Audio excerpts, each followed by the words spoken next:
በስመ አብ ወወልድ ወመንፈስ ቅዱስ አሐዱ አምላክ። በስመ አብ ወወልድ ወመንፈስ ቅዱስ አሐዱ አምላክ። በስመ አብ ወወልድ ወመንፈስ ቅዱስ አሐዱ አምላክ አሜን። ይትባረክ እግዚአብሔር አምላክ አበዊነ ቅዱሳን ዘሰብሐ ምህረቱ በላዕሌነ። ምህረቱን ቸርነቱን ይቅርታውን በሕይወታችን ላይ ያጸናልን የአባቶቻችን ፈጣሪ እግዚአብሔር በልቡናችን አስበን በአንደበታችን ተናግረን ስለማንፈጽመው ስለ ቸርነቱ ሁሉ ስሙ የተመሰገነ ይሁን። የእናታችን የቅድስት ድንግል ማርያም የቅዱሳን መላእክት፣ የቅዱሳን ነቢያት፣ የቅዱሳን ሐዋርያት፣ የቅዱሳን ሰማዕታት፣ የቅዱሳን ጻድቃን በረከታቸው ረድኤታቸው ከእኛ ጋር ይሁን። መምህር አባ ገብረስላሴ ምረት የዚህ የርዕሰ ገዳማት ወአድባራት ጣና ቅዱስ ቂርቆስ የአባቶችና የእናቶች አንድነት ገዳም አበምኔት፣ የተወደዳችሁ አባቶቻችን መነኮሳት፣ እናቶቻችን መነኮሳያት፣ ወንድሞቻችን ደቀ መዛሙርት እና የእግዚአብሔር ቤተሰቦች ይህንን ጉባኤ በዚህም ሆናችሁ በርቀትም ሆናችሁ የምትከታተሉ ኦርቶዶክሳውያን ሁሉ አንድ አምላክ በሚሆን በአብ በወልድ በመንፈስ ቅዱስ ስም እንደምን ዋላችሁ? እንደምን ሰነበታችሁ? እንደምን ቆያችሁ? ቸርነት ገንዘቡ የሆነ አምላካችን ስለ ቸርነቱ ሁሉ ስሙ የተመሰገነ ይሁን።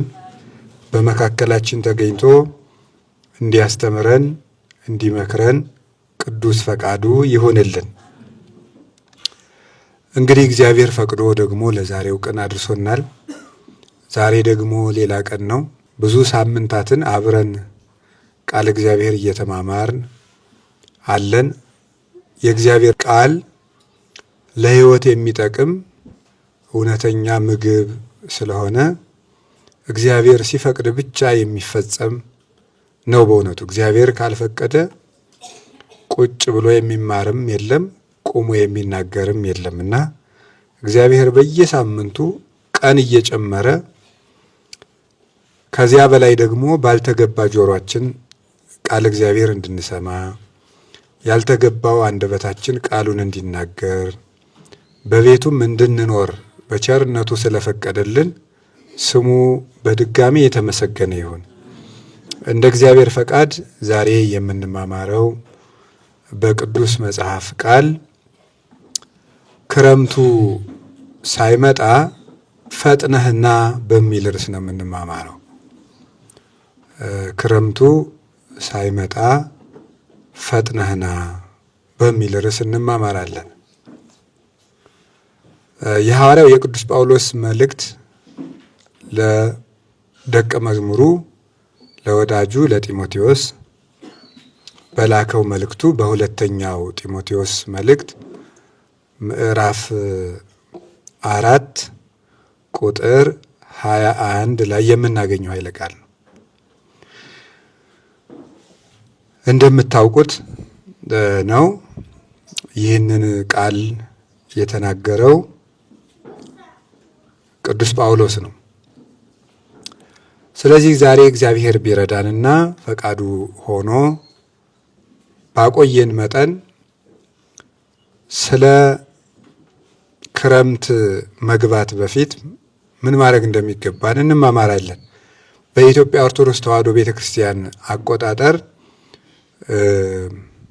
ከ10 ቀን በኋላ ክረምት ይገባል። ከ10 ቀን በኋላ ክረምት ይገባል። 91 ቀን ክረምት ይባላል። 91 ቀን በጋ ይባላል። 91 ቀን ደግሞ ጸደይ እየተባለ መከር እየተባለ ይጠራል። ስለዚህ ዓመቱ 91 ቀን ከ15 ኬክሮስ ተከፍሎ 4 ከዋክብት ይመግባሉ። 4 መላእክት ደግሞ ተመድበው ይህንን ያስተዳድራሉ። እነዚህ ብቻ አይደለም፣ በጣም ብዙ መላእክት አብረው ይህንን ይመግባሉ። ስለዚህ አሁን የክረምቱ ወራት በእኛ በኢትዮጵያውያን አቆጣጠር ከሰኔ 25 ጀምሮ ክረምቱ ገባ ተብሎ ይነገራል። ቅዱስ ያሬድ ነው ይህንን የከፈለው።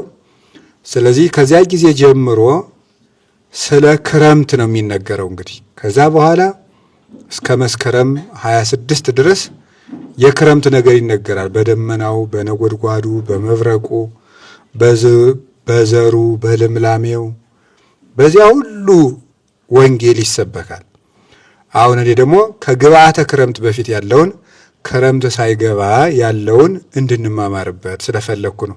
የክረምቱን ጊዜ ክረምት ላይ እንማማራለን።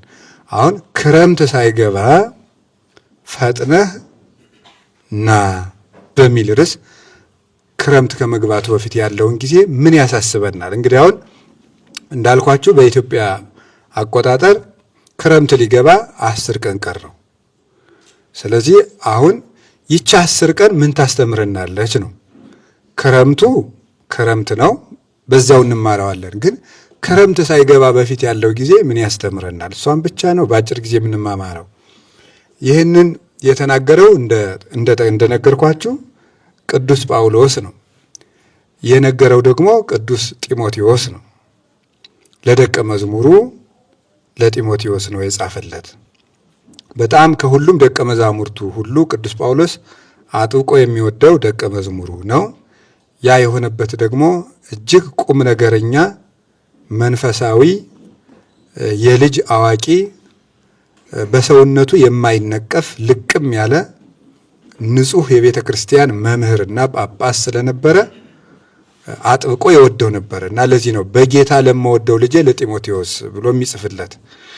በዝምድና አልወደደውም፣ በገንዘብ አልወደደውም፣ በሀብት አልወደደውም እና በጌታ ለምወደው ብሎ የተናገረው ቃሉ ምን ያምር ይላል ቅዱስ ዮሐንስ አፈወርቅ። እንዲህ ብሎ መናገሩ ምን ያምር! ሰዎች በብዙ ነገር ይዋደዳሉና በጌታ ለምወደው ልጄ ለጢሞቴዎስ ብሎ ነው የሚጽፍለት መጀመሪያ። እና የኦርቶዶክሳዊ ፍቅር መለኪያው በጌታ መዋደድ ነው። በክርስቶስ መዋደድ እውነተኛ ፍቅር ይባላል። በሌላ የተመሰረተው ፍቅር ሁሉ ወንዝ አያሻግርም፣ መንገድ ላይ የሚቀር ነው። የሚዘልቀው ፍቅር በጌታ የተዋደዱት ፍቅር ነው። ክርስቶስን ማዕከል አድርገው የወደዱት የሰውን ተጨማሪ ነገሩን ሳይፈልጉ የወደዱት ፍቅር እስከ ሰማይ ይደርሳል። ክርስቶስን አልባ የመሰረቱት ፍቅር ግን ዓይን እስከሚደርስበት ማዶ ድረስም አይደርስም። በገንዘብ የተዋደዱ ነበሩ፣ በስጋ የተዋደዱ ነበሩ፣ በስልጣን የተዋደዱ ነበሩ። የሄሮድስና የጲላጦስ ፍቅር ነበር፣ የትም አላደረሰም። ስለዚህ በጌታ የምወደው ልጄ ሰው መልኩን አይቶ ይወዳል፣ ሰው ሀብት አይቶ ይወዳል፣ ሰው ዕውቀት አይቶ ይወዳል፣ ሰው ዝና አይቶ ይወዳል፣ ሰው ገንዘብ አይቶ ይወዳል፣ ሰው ጥሩ ጸባይም አይቶ ይወዳል። ቅዱስ ጳውሎስ ግን በጌታ ለምወደው ልጄ ለጢሞቴዎስ በቃ በክርስቶስ ነው የወደደው። ጸባዩ እንኳን ቢከፋ ይወደዋል ማለት ነው። ያ ማለት ጸባዩ ቢከፋ እንኳን ይወደዋል። የሚወደው በክርስቶስ ስለሆነ አንድ ሰው ሰውን የሚወደው በክርስቶስ ከሆነ ያ የሚወደደው ሰው ምንም ይሁን የእሱ ፍቅር አይለወጥም። ምንድን ነው የሚለው? እስመ ፍቅር ይሬስዮ ለዘያፈቅር አምሳለ ዝኩ ዘይትፈቀር ይላል አረጋዊ መንፈሳዊ ሲናገር። እስመ ፍቅር ይሬስዮ ለዘያፈቅር አምሳለ ዝኩ ዘይትፈቀር። ፍቅር አለ የሚወድን ሰው ተወዳጁን እንዲመስል ያደርገዋል ይላል። ፍቅር የሚወደውን ሰው ተወዳጁን እንዲመስል ያደርገዋል። ማን ነው እንደዚህ የሚያደርገው? ፍቅር ነው። ምን ማለት ነው ይሄ? ሁለት ነው። ፍቅር የሚወድን ሰው ተወዳጁን እንዲመስል ያደርገዋል። 1 2 3 ነገር ልንገራችሁ። ለምሳሌ እግዚአብሔር ይህንን ዓለም ይወደዋል። ዮሐንስ ወንጌል ምዕራፍ 3 ላይ እንደተጻፈልን እስመ አፍቀሮ እግዚአብሔር ለዓለም፣ እግዚአብሔር ይህንን ዓለም ይወደዋል። እግዚአብሔር ይህንን ዓለም ወዶ ምን አደረገለት ቢባል እግዚአብሔር ይህንን ዓለም መስሎ መጣ፣ ሥጋ ለብሶ መጣ። ስለዚህ ፍቅር የሚወደውን ሰው ተፈቃሪውን እንዲመስል ያስገድደዋል። እግዚአብሔር ሰውን ስለወደደ ፍቅር ሰውን እንዲመስል አደረገችው።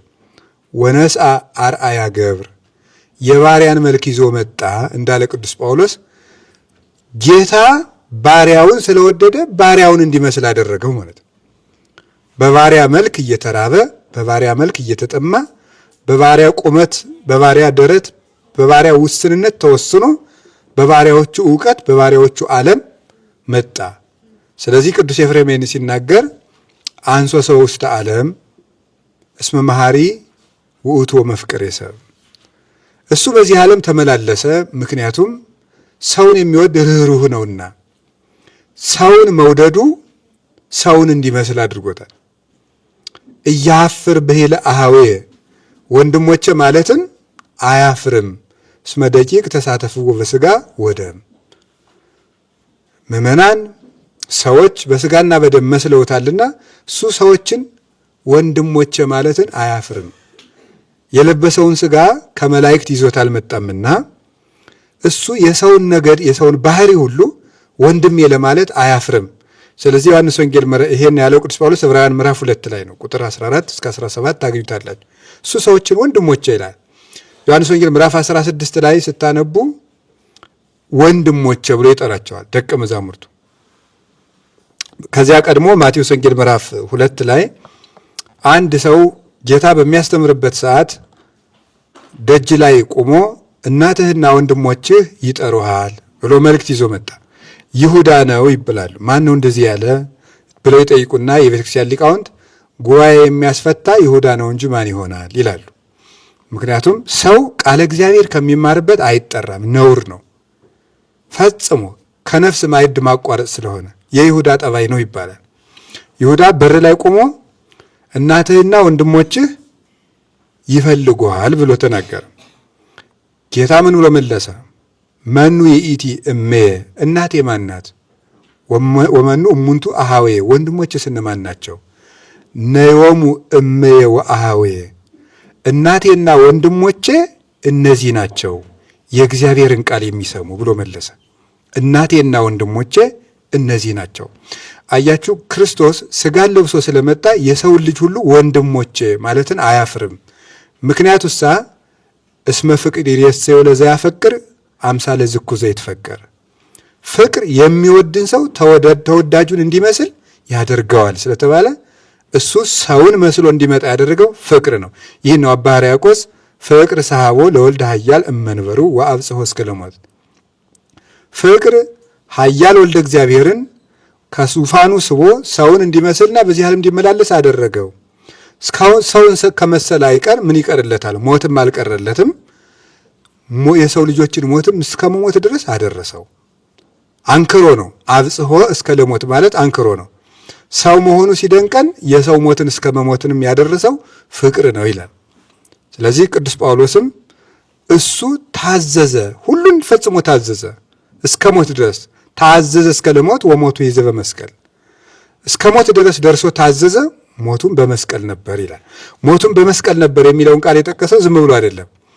በመስቀል የሚሞቱ የተዋረዱ ፈጽመው የተናቁ ከወንጀል የመጨረሻውን የሰሩ ስለነበረ ወሞቱ ይዘ በመስቀል የሚለውን ቃል የጠቀሰው ከዚህ የተነሳ ነው። እና ፍቅር ተወዳጁን እንዲመስል ያደርገዋል። አረጋዊ መንፈሳዊ ግን ምን ይላል? ፍቅር ተወዳጁን እንዲመስል ያደርገዋል ያለው ጴጥሮስ በግ ነበር፣ ክርስቶስ ግን ስለወደደው እሱም ክርስቶስን ቢወደው በክርስቶስ ቦታ የሐዋርያት እንደራሴ ሆነ፣ በጎችን ጠብቅ አለው። ኖላዊ ክርስቶስ ነበር። ስለዚህ ፍቅር አፍቃሪውን በተፈቃሪው ቦታ ያስቀምጠዋል ማለቱ ጴጥሮስ ክርስቶስን ቢወደው በክርስቶስ ቦታ ጴጥሮስ ተቀመጠ፣ የበጎች እረኛ ተባለ። አነ ውእቱ ኖላዊ ኄር ብሎ እንደተናገረ መልካም እረኛ ክርስቶስ ስለሆነ፣ ስለዚህ አንተም በጎችን ጠብቅ ካለው በክርስቶስ ቦታ ሆኗል ማለት። ለዚህ የሚያበቃ ፍቅር ነው። እግዚአብሔር ሰውን ቢወድ በሰው ቦታ መጣ። ሰው እግዚአብሔርን ቢወድ ደግሞ በእግዚአብሔር ቦታ ይሆናል። ማለት በሱታፊ አምላክ እግዚአብሔርን ይመስላል። እንደ እግዚአብሔር ይሰወራል፣ እንደ እግዚአብሔር ሁሉን ያውቃል፣ እንደ እግዚአብሔር ይረቃል፣ እንደ እግዚአብሔር ከሰማይ በታች ያለውን ሁሉ ይገዛል፣ እንደ እግዚአብሔር ብሩህ ይሆናል፣ እንደ እግዚአብሔር የዘላለም ሕይወት ይኖረዋል፣ እንደ እግዚአብሔር በመዓዛ መለኮት የጣፈጠ ይሆናል። ይህ የፍቅር ጉልበቷ ነው።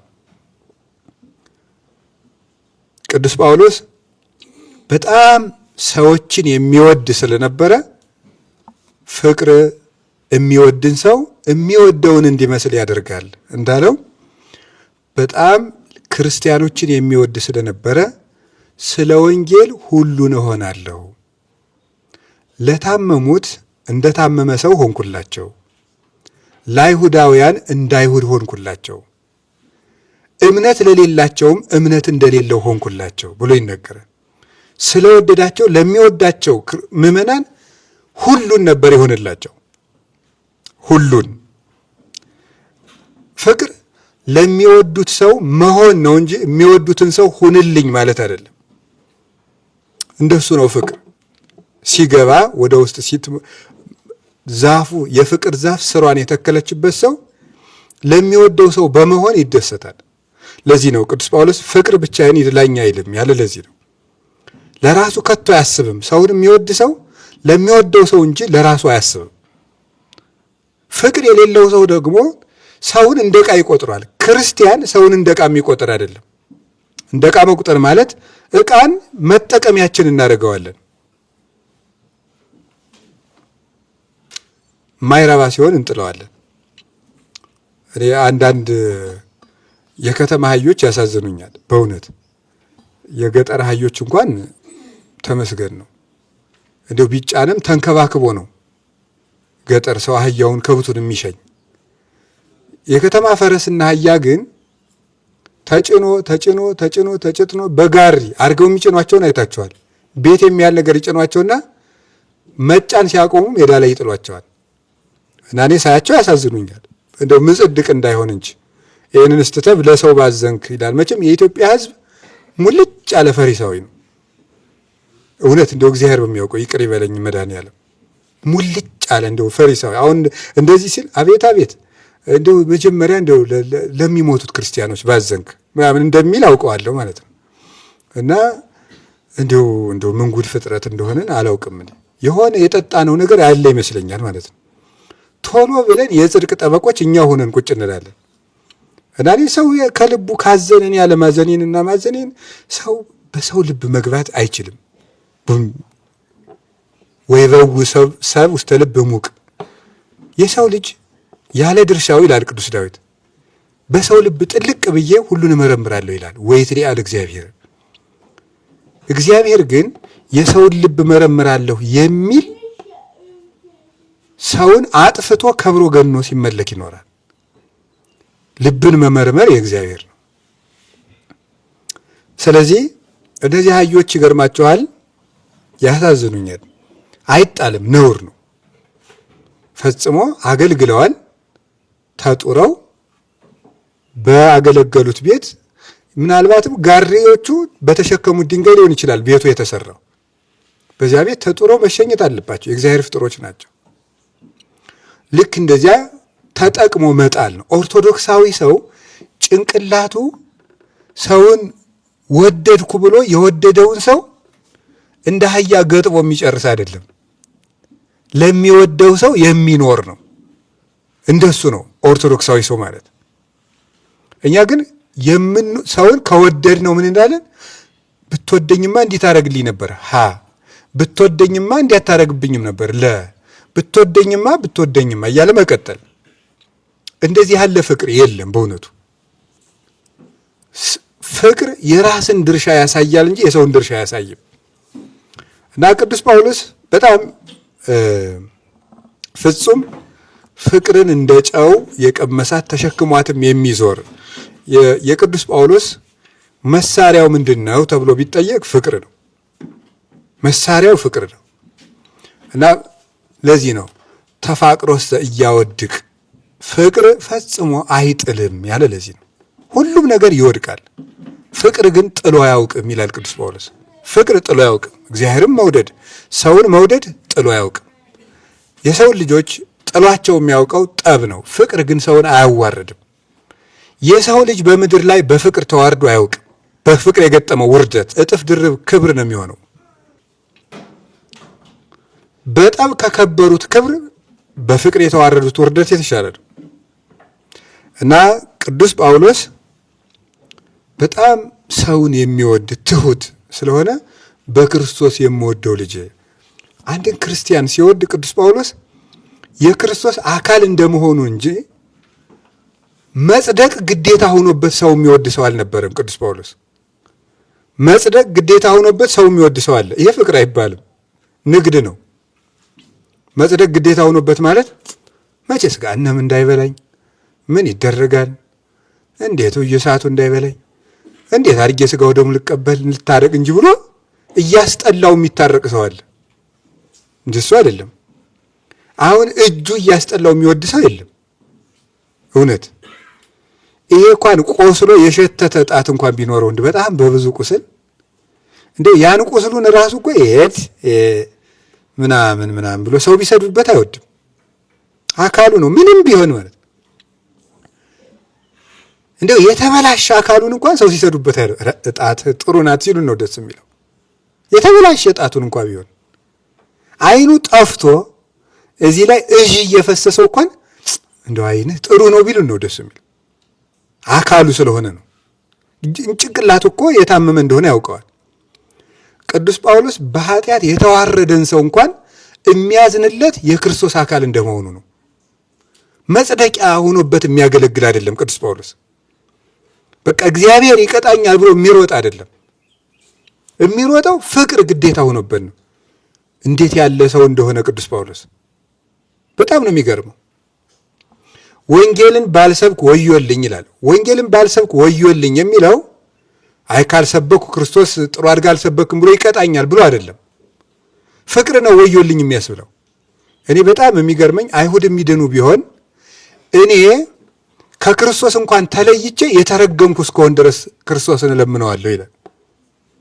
እኔ ቀርቶብኝ አይሁድ እንኳን መንግሥተ ሰማያት ቢገቡ ያን አደርገዋለሁ ይላል። ምክንያቱም ፍቅር ራስን አያሳስብምና እንደዛ ነው የሚያደርገው ቅዱስ ጳውሎስ። እና በክርስቶስ የምወደው ልጄ ያለው ጢሞቴዎስን ለዚህ ነው። ፍቅራችን ለምን ቶሎ ቶሎ ያድፋል ብትሉኝ መልሱ በክርስቶስ ስለማንዋደድ ነው። በክርስቶስ የሚዋደዱት ፍቅር ምንም አይጥለውም። ሁልጊዜ ያፈራል፣ ጠብ አይጥለውም። ማይ ብዙ እይክል አጥፎታ ለፍቅር ወአፍላግኒ እያንቀለቅልዋ ወአፍላጋትን እያንቀለቅልዋ መኃልየ ምዕራፍ 8 ቁጥር 7 ላይ የወንዞች ብዛት የፈሳሾች ብዛት ፍቅርን አያናውጻትም። ይህ ወንዝ ማይበል የተባለ የሰው ልጆች ኃጢአት የሐሳብ ብዛት ነው። ግፍ ይህ ሁሉ ነው፣ አይናወጽም። እና አንዳንድ ጊዜ እንደው በሰው የማይቀየም ልብ እንዴት ሊኖረኝ ይችላል ብለን ብንጠይቅ መልሱ ሰዎችን በክርስቶስ መውደድ ነው። እንደዛ ከሆነ ሁልጊዜም ቢሆን አንቀየምም። በክርስቶስ መውደድ ማለት የክርስቶስ አካል አድርጎ ማየት ነው። ዝም ብሎ እንደ ጎረቤት፣ እንደ ሰው፣ እንደ ጓደኛ እንደሆነ በምድር ላይ እንደሚመላለስ ፍጡር ከቆጠር ነው ሲያበሽቀን ይበሽቀናል። የክርስቶስ አካል አድርገን ከቆጠር ነው ግን እናዝንለታለን። የከፋ እንኳን ሆኖ ብናየው እናዝንለታለን ቢጠም እንኳን። ስለዚህ ቅዱስ ጳውሎስ ለዛ እንደዛ የሚለው እንደምታውቁት ደጋግሜ ይህን ምሳሌ እጠቀመዋለሁ ሁልጊዜም። ከአካል ክፍላችን አንዱ ቢቆስል፣ የኔ ምሳሌ አይደለም በእርግጥ የቅዱስ ዮሐንስ አፈወርቅ ነው። ከአካል ክፍላችን አንዱ ቢቆስል ይበልጥ የምንጠነቀቅለት ለዚያ ለቆሰለው አካል ነው። በደንብ አድርጌ አሁን ልተኛ ብል እንደዚህ ተጠንቅቄ የምተኛው ለታመመ ውጣቴ ነው። ደህናውን ዝም ብዬ እንደዚህ ሁላ ልጫ ነው እችላለሁ። የታመመውን ግን እንደዚች አድርጌ ደረቴ ላይ ይዤው ላድር እችላለሁ። ቁስሉን እንዳልጫ ነው። ለምን? ስለታመመ። ለከፋው ወንድምህ የበለጠ እንክብካቤ አድርግለት ይላል ቅዱስ ዮሐንስ አፈወርቅ። የበለጠ ለታመመው አካል እንክብካቤ እንደምታደርግለት ያ ወንድም የክርስቶስ ነው፣ የክርስቶስ አካል ነው ይላል እና ቅዱስ ጳውሎስ በክርስቶስ ለምወደው ልጄ ለጢሞቴዎስ ያለው ምን ያምር ያለው ቅዱስ ዮሐንስ አፈወርቅ ለዚህ ነው። ምን ያምር የቅዱስ ጳውሎስ ጋር መምህራን ደቀ መዛሙርታቸውን ብዙ አንድ የተለመደ ነገር አለና ብዙ ቢወልዱ አመሉን አይቶ አንዱን ይወዱ እንዲሉ ይላሉና መምህራን ደቀ መዛሙርታቸውን የሚወዱ አመለ ሸጋውን አይተው ነው። ቅዱስ ጳውሎስ ግን እንደዛ የሚያደርግ አይደለም። በክርስቶስ ሁሉን ይወዳል። ቀንና ሌሊት አለ በቀንና በሌሊት በእንባዬ እያሰብኩ ደስ ይለኛል ይላል ቅዱስ ጳውሎስ። እንዲህ አድርጎ የሚወደው ደቀ መዝሙሩ ነበር። የምርም ደግሞ ቁም ነገረኛ ነበረ። ከተጋድሎ ብዛት የተነሳ ያለ ዕድሜው ከፍተኛ የሆነ የልብ ጉዳት ያገኘውና የታመመ ሰው ነበር ጢሞቴዎስ እና በዚያ ቁም ነገሩ የሚያውቀው ነው።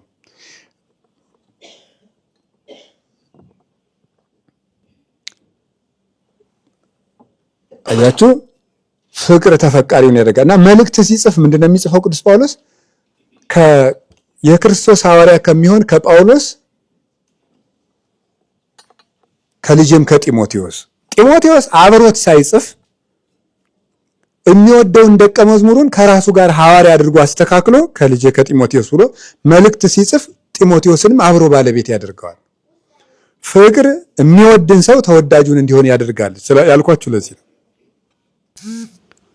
በክብሩም በዚያው ክብር እንዲከብር ያደርገዋል። ለምሳሌ አሁን እናት አባት ልጃቸውን ስለሚወዱ ሕፃን ልጅ ስለሚወዱ በሕፃን አፍ እየተኮላተፉ ያወራሉ። ለሚወዱት ልጃቸው ትልቅ ሰዎች ልጁ ነው ያወራሉ። ይሄን ፍቅር ነው እንደዛ የሚያደርገው። ልጃቸውን መውደዳቸው ለዛ ሕፃን ልጅ ሲባል በልጁ ቁመት ይራመዳሉ። እንደሱ ተጎንብሰው ሊሄዱለት ይችላሉ። እንደሱ ባልፈታ አንደበት ይናገሩታል፣ ይጫውቱታል። እንደሱ ይሆናሉ።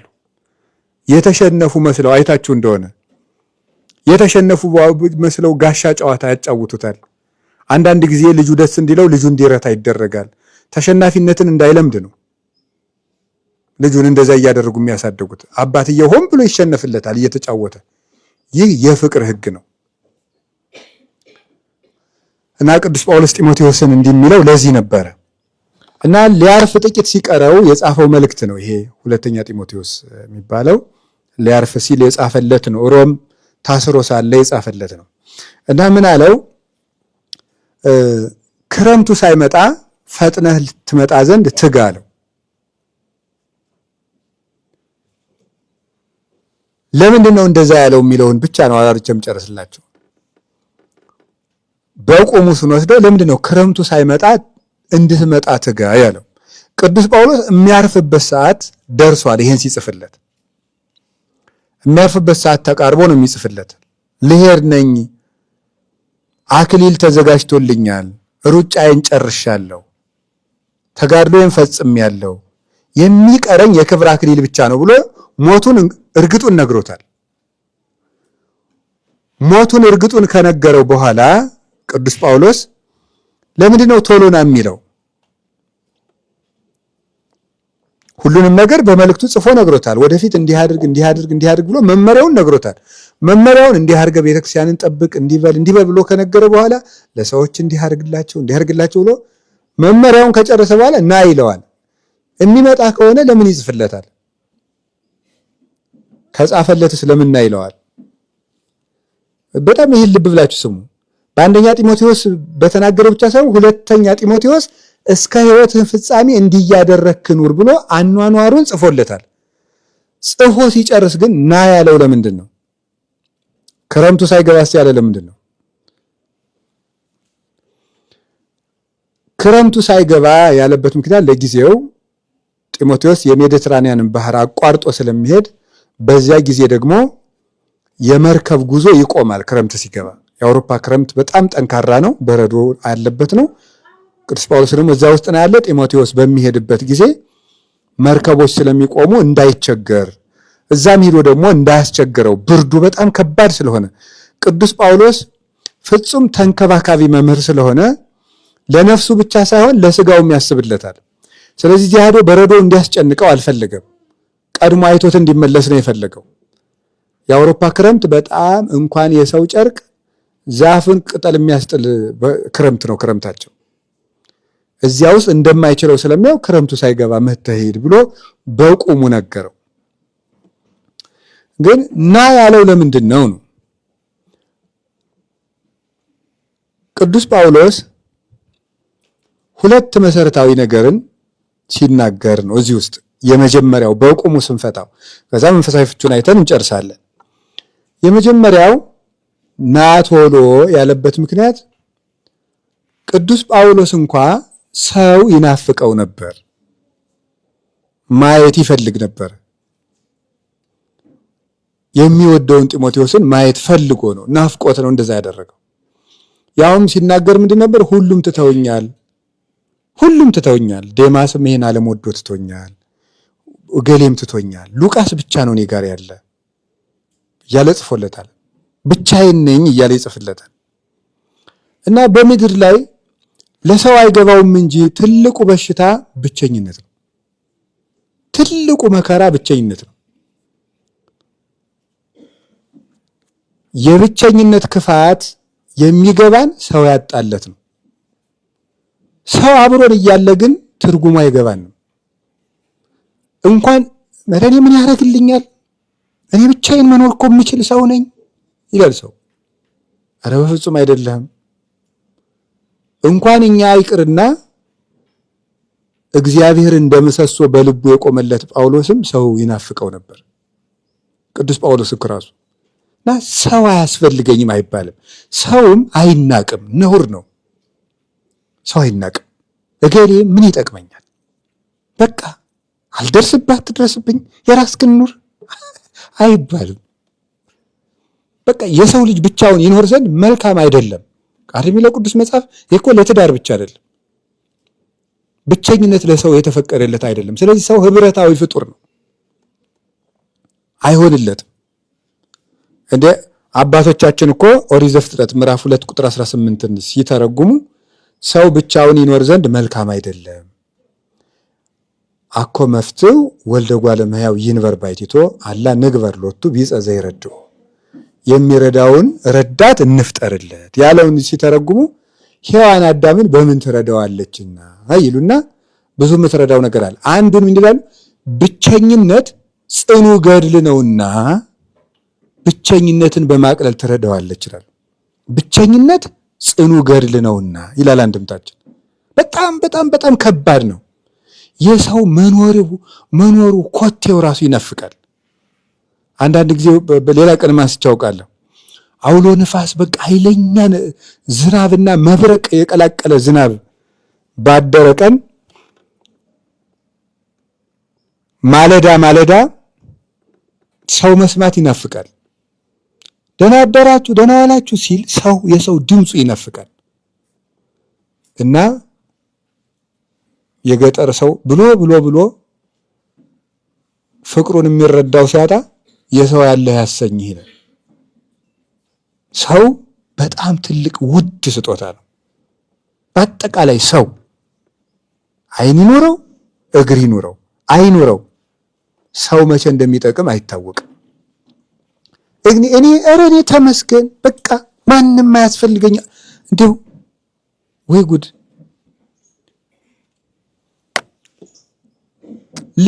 ለጻድቁ ለጳውሎስ ሰው አስፈልጎታል። ለጻድቁ ለቅዱስ ጳውሎስ፣ ለጴጥሮስ እንኳን ሰው አስፈልጎታል። ቅዱስ ጴጥሮስ ታስሮ ሳለ ያስፈቱት ምዕመናን ናቸው በጸሎት።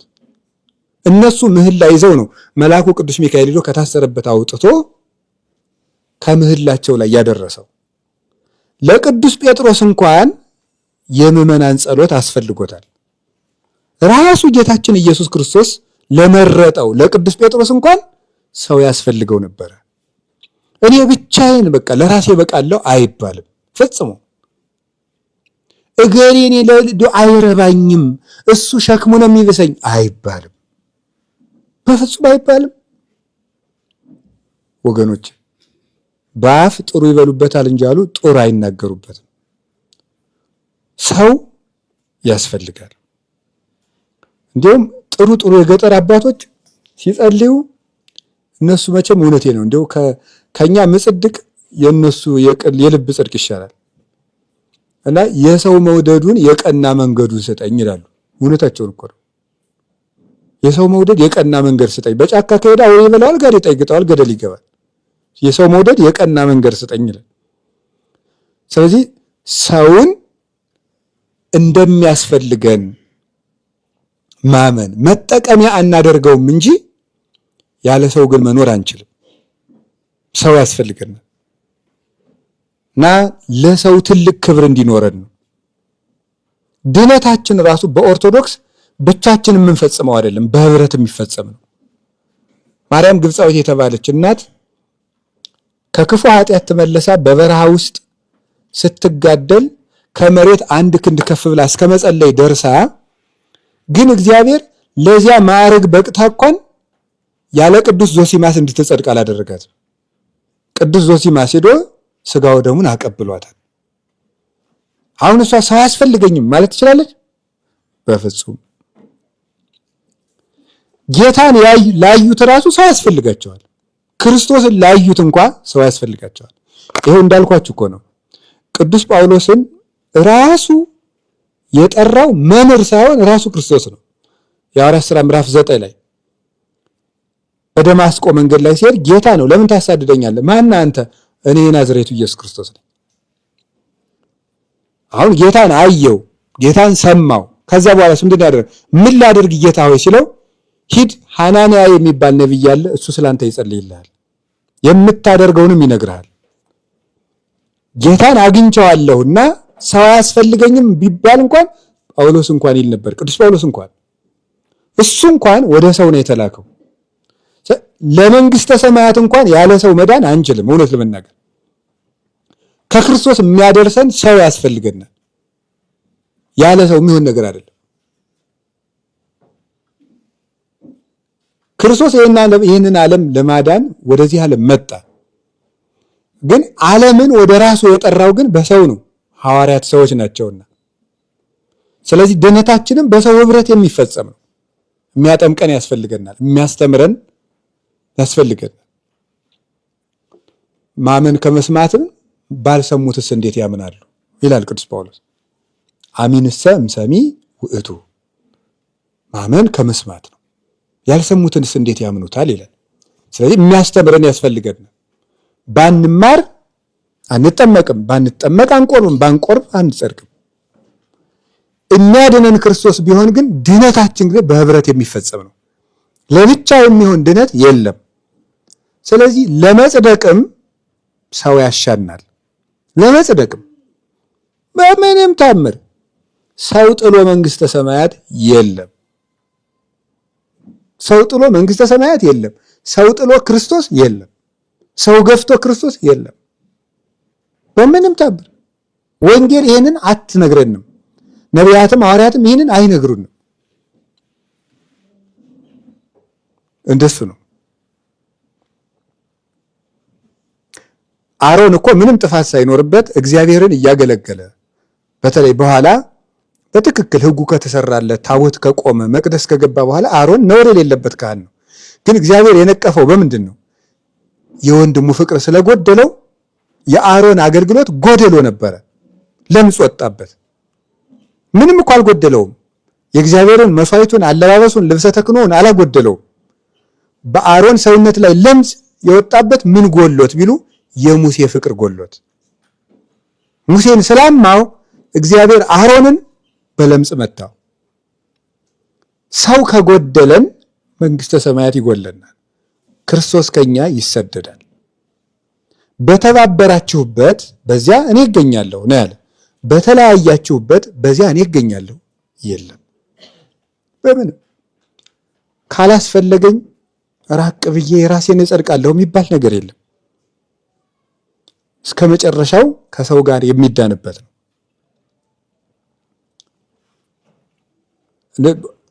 ኖህን እንደምታውቁት ወደ መርከብ ሲገባ ምንና ምን ነው ይዞ የገባው?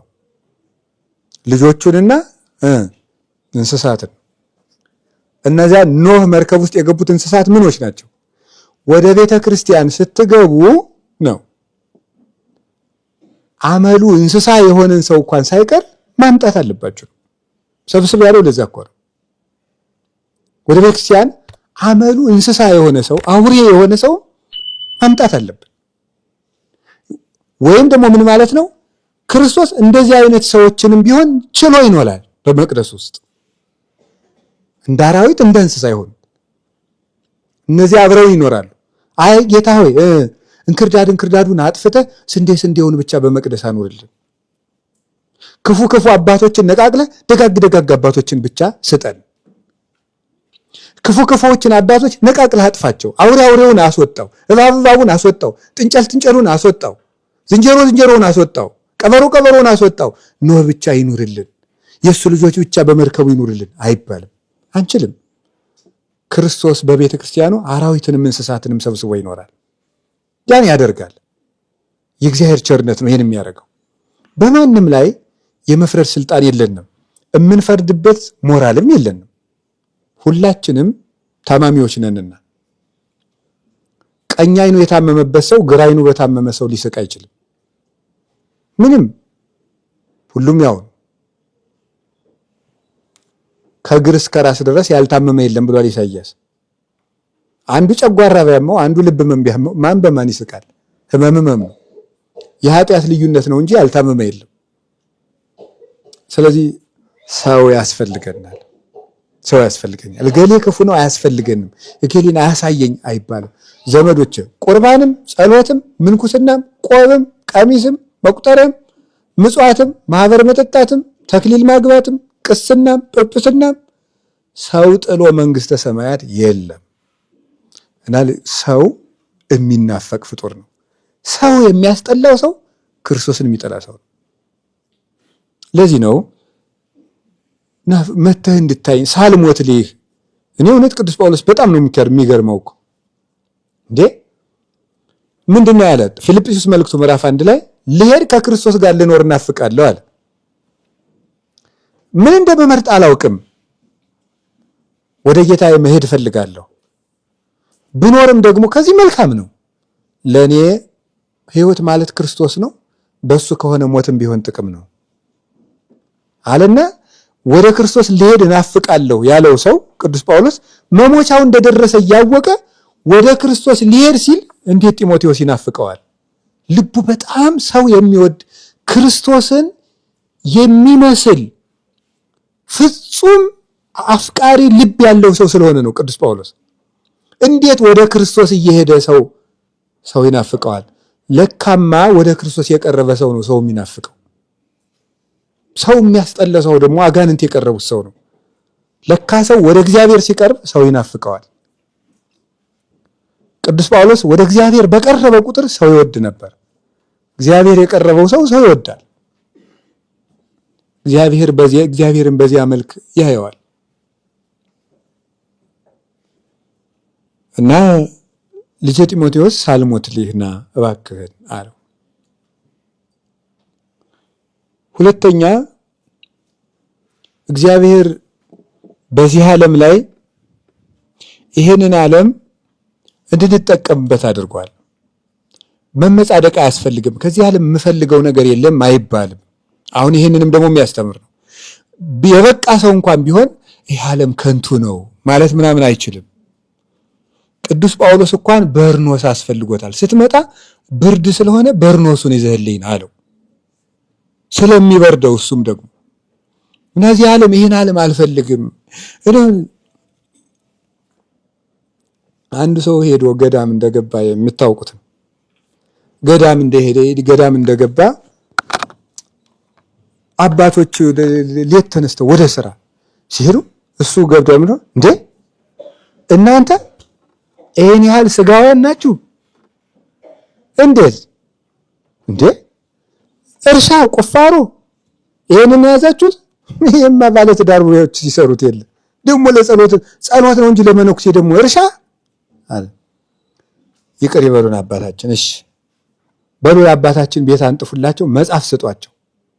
መጽሐፍ ሰጧቸው። ምን አደረጉ? ከዚያ በኋላ አይ እንግዲህ ምሳ ሲደርስ የመቁኑ ሰዓት ሲደርስ እንዳትደውሉ ዝም ብላችሁ በምስጢር ተሰብስባችሁ ተቆነኑ ተባለ። በምሽት ተሰበሰበና ሁሉም ተቆነነ። አባ መጽሐፋቸውን ሲመለከቱ ብለው መቼም ማታ እንኳን ምግብ ያመጣሉ ብለው ቢጠብቁ ወፍ የለም ብሏል የከተማ ሰው። ወፍ የለም፣ ምንም ነገር የለም። እንዴ ወደ ማታ አካባቢ ተደሩ ነው አሁ ወንድሞች ምግብ ቀመሱ ነው? ተደሩ። አዎ ቀመሱ። በሀገራችሁ እንዴ እንግዳ አትቀበሉም እንዴ? እንግዳ ሁኜ ብመጣ አልተቀበላችሁኝም ብሎ ይፈርድብናል አትሉ ማለት። አይ አባታችን እሰው መንፈሳዊ ነዎት አይሹትም ብለን ነው አያስፈልገውትም ብለን ነው እንጂ እንዲህ የሚበሉ መሆንዎትን አላወቅንም ነበር ብለው አበሏቸው። አባቶች አላወቅኩም አላበጀውም ይቅር ብሉኝ ብለው አድዋማቸውን ነጥቀው ማለዳን እሳቸው ቀድሞ ተሰለፉ ይባላል። ስለዚህ ምንድነው ይህ ዓለም ከንቱ ነው ምናምን እንደንም ጽድቅ አያስፈልግም። ሰርተ ብላ ጌታ ይዋ እውነቴን ነው ዓለም ከንቱ ነው ምናምን ቃዋን ነው እግዚአብሔር ነው ምናምን እያሉ መመጻደቅ አያስፈልግም። ቅዱስ ጳውሎስ ምን እንዳለ ስሙት። የተጠመቃችሁ ሁሉ ማንን ለብሳችሁታል ነው የሚለው። ክርስቶስን ለብሶ ግን ጢሞቴዎስን ምን አምጣልኝ ነው የሚለው። በርኖሱን አምጣልኝ፣ ካባውን እባክህ ይዘልኝና በርዶኛል፣ ብርድ እየመጣ ነው፣ ለክረምት የሚሆነኝ ካባ ዘና ይለዋል። ይሄን ምን ይመስላችኋል? እግዚአብሔር ተመልከቱ። እኔ አለ ጌታችን ኢየሱስ ክርስቶስ ሐሙስ ማታ ሲጸልይ ምን አለ? ያው በእኛ ተገብቶ ጸሎት አቅርቧል። ሲጸልይ ምን አለ? አባቴ ሆይ አኮ ከመትንስኦሙ እማለም አላ ከመተቀቦሙ፣ ከዚህ ዓለም እንድትወስዳቸው አልለምንህም በዚህ ዓለም እንድትጠብቃቸው ነው እንጂ ብሎ ተናግሮ ነበር። ይሄ ምን ማለት መሰላችሁ? ጌታ እሱን ስለወደድ ነው ጸሎት ስለምንጸልይ ስጋው ደግሞ ስለምንቀበል ስለምናስቀድስ ክርስቲያን ስለሆን የተለየ ስጋዊ እንክብካቤ እንዲያደርግልን መጠበቅ የለብንም። እንደ ፍጥረት ይንከባከበናል። እንደ ሰው ልጅ ነው። ለኛ አያዳላልን። ለሰው ሁሉ የሚያዘንበውን ዝናብ ነው የሚሰጠን። ለሰው ሁሉ የሚያወጣውን ፀሐይ ነው የሚያወጣል። ለሰው ሁሉ የሚያበራውን ብርሃን ያበራልናል። ለሰው የሚያፈራርቀውን ወቅትን ክረምትና በጋ መዓልትና ሌሊት ነው የሚያፈራርቅልን። ለኛ የተለየ ነገር የሚያደርገው ነገር የለም። የተለየ ለክርስቲያኖች የሚወጣ ፀሐይ የለም።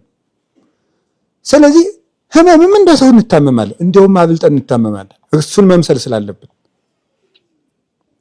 አንዳንድ ጊዜ ጸሎታችንን እየጸለይን እንዲህ እያደረግን በቃ ስንል ወዲያው ጸሎት እንደጸለይን ሁሉ ነገር እግዚአብሔር አቤት እንደዚህ ቸግሮኝ እሺ በል ልጄ ሳምንት ሞላልሃለሁ።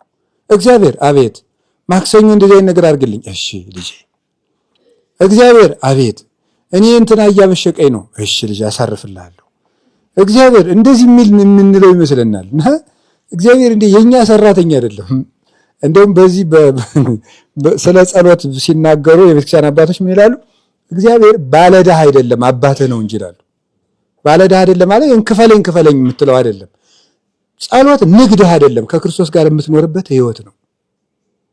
ስለዚህ በጸለይከው ልክ ቶሎ እንዲሰፍርልህ ለምን ትፈልጋለህ? ይሄ ምንደኛነት ነው። እግዚአብሔርም ባይሰጥህም ልትወደው ነው የወጣኸው። ጤና ቢሰጥህ ልትወደው ሳይሆን ቢያምህም ልትወደው፣ ስትመሰገን ልትወደው ሳይሆን ስትዋረድም ልትወደው ነው የወጣኸው። የነገረን ይሄን ነው።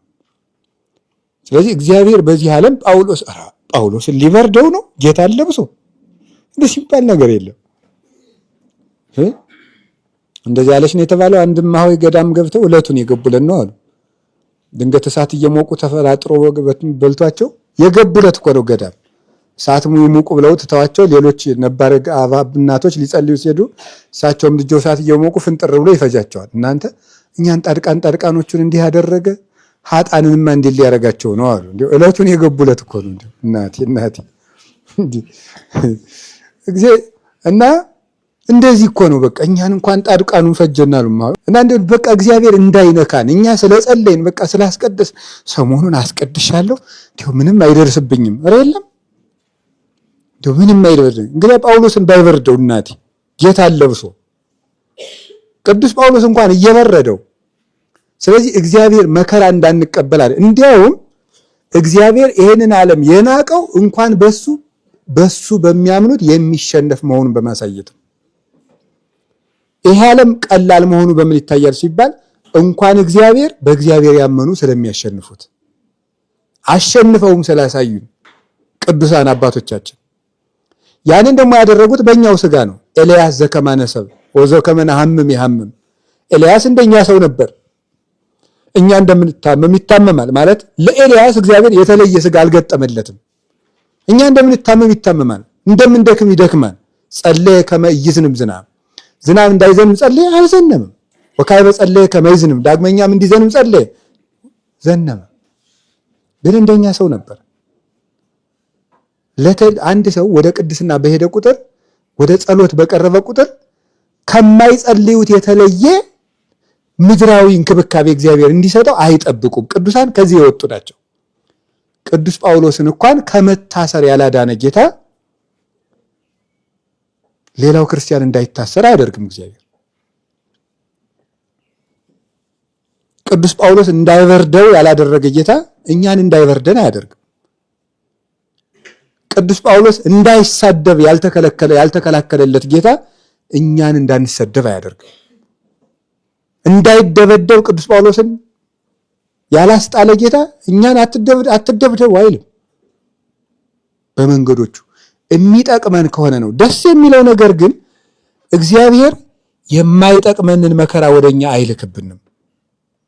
እግዚአብሔር በመከራ ጉዳይ ላይ አስተምህሮ ይሄ ነው። ስለ እግዚአብሔር የሚነገረው ባይገባንም እንኳን ባንረዳውም እንኳን ለጊዜው ቢመረንም እንኳን እግዚአብሔር ግን የማይጠቅመንን መከራ ወደኛ አይልክም። ርኅሩህ ስለሆነ መለኮታዊ እንክብካቤው ከኛ አይርቅም የተባለበት ምክንያት መከራው ውስጥ ጸጋን ስለሚያስገኝ ነው። ክፉ ነገርን ወደ በጎ ዕድል ስለሚለውጥልን ይህ እግዚአብሔር አሰራር ነው። እግዚአብሔር በአውሎና በእሳት መካከል መንገድ አለው የተባለም ለዚህ ነው። እና ልጅ መተኸኝ ያለው ለዚህ ነው።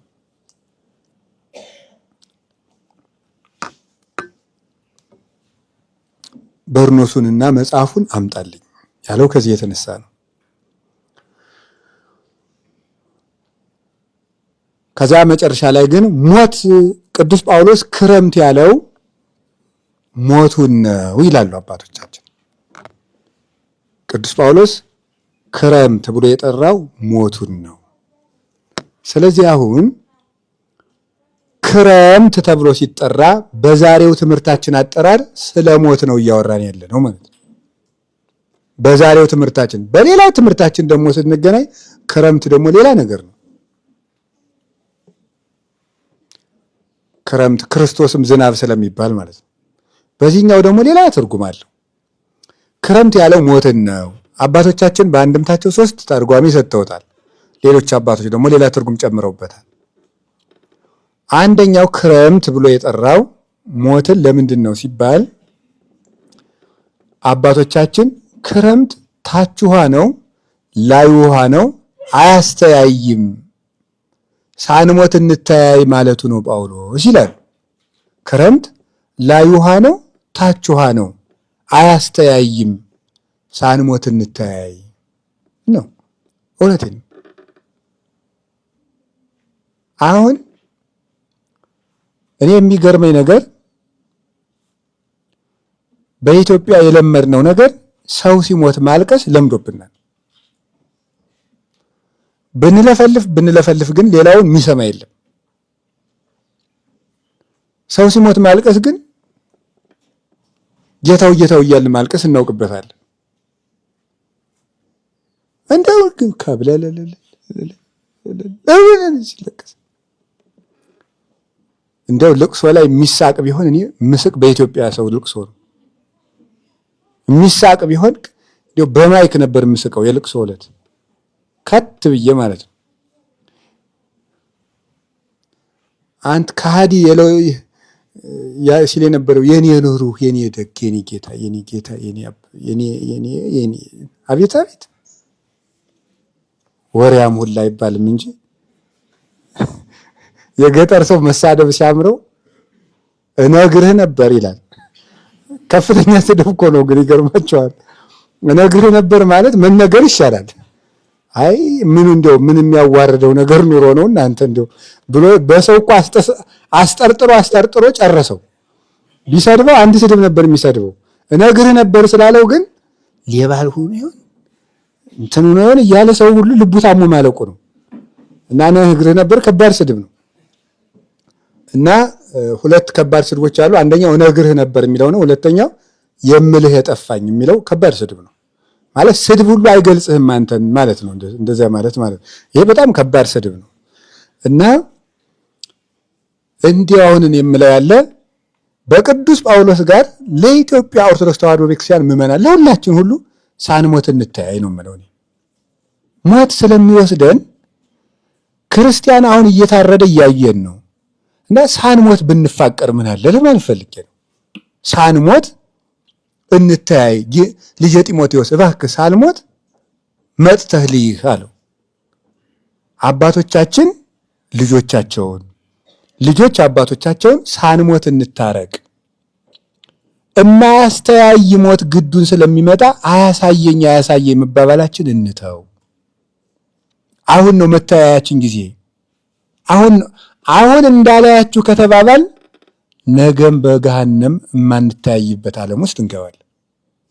አሁን ከተያየን ግን አሁን ከተፈቃቀድ እገሌ የተወደቀ ወንድማችን የተወደቀ እህታችን የተወደቀች ከተባለ ግን ነገ በክርስቶስ ፊት ደግሞ በፍቅር ለመተያየት እንበቃለን። ሳንሞት መተያየት አለብን። እኔ እውነቴን ነው። የኢትዮጵያ ኦርቶዶክስ ተዋሕዶ ቤተክርስቲያን ብቸኛ መፍትሄዋ መሰብሰብ ብቻ ነው። መሰብሰብ። ዲያብሎስ የሚሰጠንን የቤት ስራ ሁሉ አውጥተን ጥለን መሰብሰብ። የመጀመሪያው አንድ መሆን የኢትዮጵያ ቤተክርስቲያን መፍትሄዋ ነው።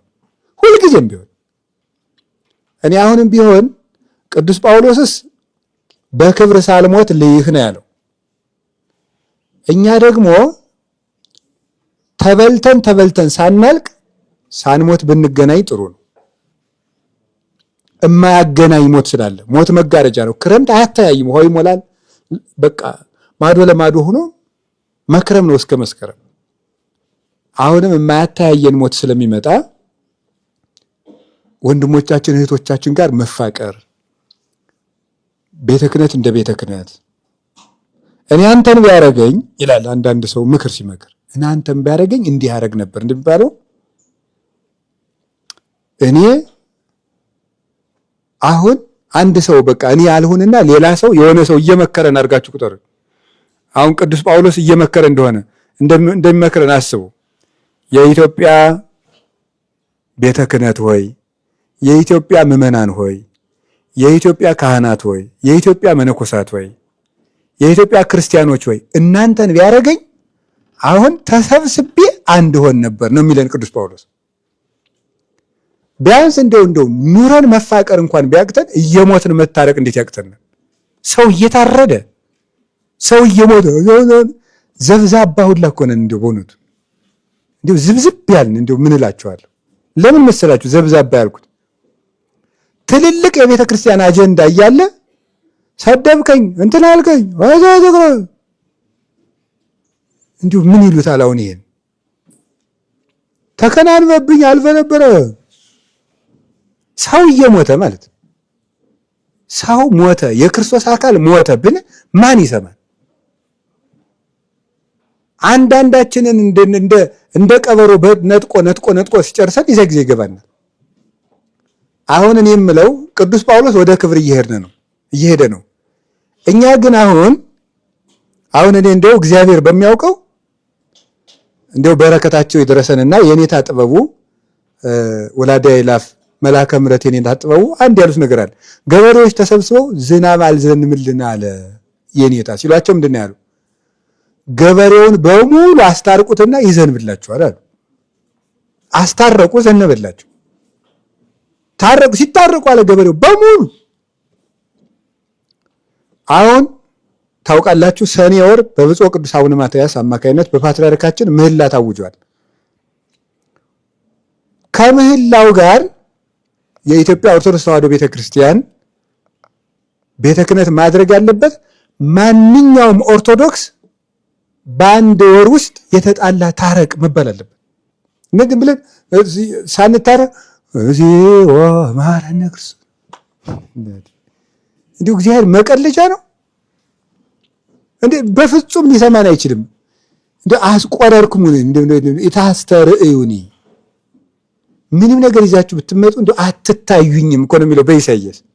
ፈጽሞ አላያችሁም እናንተ እጃችሁ ላይ ምንም ይዛችሁ ብትመጡ አትታዩኝም። ሰቆራረ ኮንክሙን አስጸይፋችሁኛል፣ ጠልቻችኋለሁ እናንተን ብሏል እግዚአብሔር። አትታዩኝም ኢታስተርእዩኒ እንደውም አታሳዩኝ፣ እንደውም አታሳዩኝ። በቃ ምንም ነገር አታምጡ በእኔ ፊት እንደውም ማለት ድሃ እያስለቀሳችሁ የሰራተኛ ደመወዝ እየቀማችሁ በግፍ ሰው እያስለቀሳችሁ ኢታስተርእዩኒ መስዋዕትን ብታመጡ የሰባውንም ብታርዱልኝ አትታዩኝም አለ ይላል። አሁን ትልቁ መፍትሄ ጳጳስ የለ፣ መነኩሴ የለ፣ ቄስ የለ፣ ሕዝብ የለ፣ ተሰፍሮ ተቆጥሮ ክርስቲያን በሙሉ መታረቅ። ከዛስ ምንድን ነው ያለን? የማያምኑትንም ደግሞ ውደዱ ነው ያለን። የማያምኑትንም ቢሆን ሃይማኖት የሌለውንም ቢሆን እንደ ቅዱስ ጊዮርጊስ እንዳደረገው ሁልጊዜ ነው የምተርከው ታሪኩን በጎ ስለሆነ ቅዱስ ጊዮርጊስን በመከራ አሰቃይቶ መጨረሻ ላይ ደግሞ በዚህ ሁሉ አልተሸነፍ ቢል አለ የተባለ ጠንቋይ መርዝ በጥብጦ እንዲሰጠው ያ ጠንቋይ ተፈልጎ መጣ እና ያንን መርዝ እየበጠበጠው ምንድን ነው ያለው ጠንቋዩ? ልጄ እባክህ የእግዚአብሔርን ጸጋ ባንተ ላይ አያታለሁና ቶሎ መርዙን ስጠኝ አለው። ለምንድን ነው ወንድሜ ሆይ ለምንድን ነው እንደዛ ያለው? መርዙን አጠጥቶ ሲጨርስ ጌታችን ኢየሱስ ክርስቶስ ቅዱስ ጊዮርጊስን ከሞት ሲያድነው ያ ጠንቋይ ደግሞ እኔም በጊዮርጊስ አምላክ አምኛለሁ እንደሚል ስለሚያውቅ ማለት ነው። ስለዚህ ለማያምኑት ጭምር ያዝንል ነበር። ቅዱስ ዮሐንስ አፈወርቅ የሚለው ነገር አለ።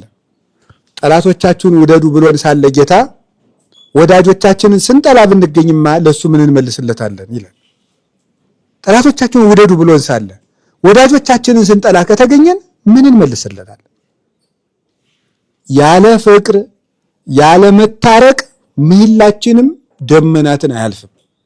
ምንም ተሰብስበን እንደው ሜዳው ላይ 40 ቀን እግዚኦ ብንል ይሄንን እንድናደርግ እኔ ክርስቲያን ሙቶ ሳያልቅ እንታረቅ። መሰረት የሌለው ቤት ማለት ነው። ቅዳሴ ቢባል ምህላ ቢባል ጾም ቢባል መሰረት የሌለው ቤት ማለት ነው። ፍቅር አልባ አምልኮተ እግዚአብሔር ማለት ምንም አይረባም። ይህንን ነው ቅዱስ ጳውሎስ ልጄ ሳልሞት መተህየኝ ያለው። ክረምት አያስተያይም፣ ክረምት አያስተላልፍም። አሁን ሌላ ነገር ወደ ሌላኛው ትርጓሜያችን ሄድ። ክረምት ሞት ነው ብለናል። ክረምት አያስተላልፍም አይደለም። ወደ ቆላ ወደ ደጋ አይኬድም፣ ወንዙ ሁላ ስለሚሞላ ክረምቱ በጋው ሁሉ ጭቃ ስለሚሆን ጽድቅ መስራት የማትችሉበት ዘመን ሳይመጣ አሁንኑ ወደ እግዚአብሔር ተመለሱ ማለት ነው። ጽድቅ መስራት የማትችሉበት ጊዜ ሳይመጣ አሁንኑ ወደ እግዚአብሔር ተመለሱ። ከሞቱ በኋላ ምጽዋት መመጽወት አይቻልም፣ መጸለይ አይቻልም፣ መንጻት አይቻልም፣ መቀደስ አይቻልም፣ ንስሐ መግባት አይቻልም፣ መቁረብ አይቻልም። አሁን ነው እና ክረምት ማለት መራመድ የማንችልበት ጊዜ ይመጣል። አሁን ተማሩ እየተባልን ነው። ነገ ቃል እግዚአብሔር ቢነግረን እናጣለን። ነገ መጻሕፍት ይጠፋሉ።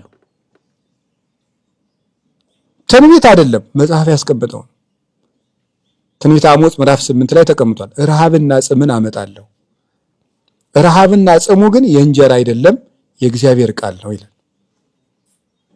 ስለዚህ እማንማርበት ጊዜ ይመጣል፣ ያልፋል። የሚያቆርበን ካህን የሚጠፋበት ጊዜ ይመጣል። በወሬም እንኳን የምንሰማበት ጊዜ። ዛሬ በንስሐ አባት እየተለመንን ነው። ነገር ግን ብንለምን ንስሐ አባት የማናገኝበት ጊዜ ሊመጣ ይችላል። ዛሬ ተለምነን እየተማርን ነው። ነገር ግን ለምነን የሚያስተምረን እናጣለን። አሁንን ጊዜ ሩጡ። እንደ አስቸጋሪ ጊዜ ሳይመጣባችሁ ሁሉ ሰፊ ሳለ አይ ወገኖች፣ እንዴት ያለ በጠባብ መከራ ውስጥ ያሉ የክርስቲያን ወንድሞቻችን አሉ እኮ። ሁሉ ነገር አይቻልም የሚባልበት ቦታ አለ። አይቻልም፣ እንዲህ ማድረግ አይፈቀድም፣ እንዲህ ማድረግ አይፈቀድም። ማድረግ በምትችሉበት ሰዓት አድርጉ። አሁን በጉብዝና ወራት ፈጣሪህን አስብ ይላል መጽሐፈ መክብብ ምዕራፍ 12 ቁጥር 1 ላይ። በጉብዝና ወራት ማለት ምንድን ነው? መስገድ በምትችልበት፣ ዓይንህ መጽሐፍ መመልከት በሚችልበት፣ እግርህ ቆሞ በሚያስቀድስበት፣ አንደበትህ ሳይዘጋ ሳይላሽ በምትጸልይበት ጊዜ አሁን ሕዋሳቶችህ ሁሉን ማከናወን በሚችሉበት ጊዜ ነው። አንደኛው በእርጅና፣ ሌላኛው በደዌ፣ ሌላኛው ባለዋን ነገስታት ክፉ ፍርድና ፍርድ መገምደል፣ ሃይማኖትን በሚጠሉ ሰዎች ምክንያት፣ በአባቶችና በሊቃውንት በካህናት እልቂት፣ በዚህ ሁሉ ጥፋት መጽደቅ የማትችሉበት ጊዜ ሳይመጣ አሁን ጽደቁ፣ አሁን ወደ ጽድቅ ኑ ማለቱ ነው። ወደ ክረምቱ ነው ያለ። ክረምት ሳይገባ ያለው ይሄ ነው። ክረምት ሳይገባ ያለው ጊዜ ከሞት በፊት ያለን እድሜ ማለት ነው። አሁን እቺ ቀን በዚህ 10 ቀን እሷን የምታስተምረናል።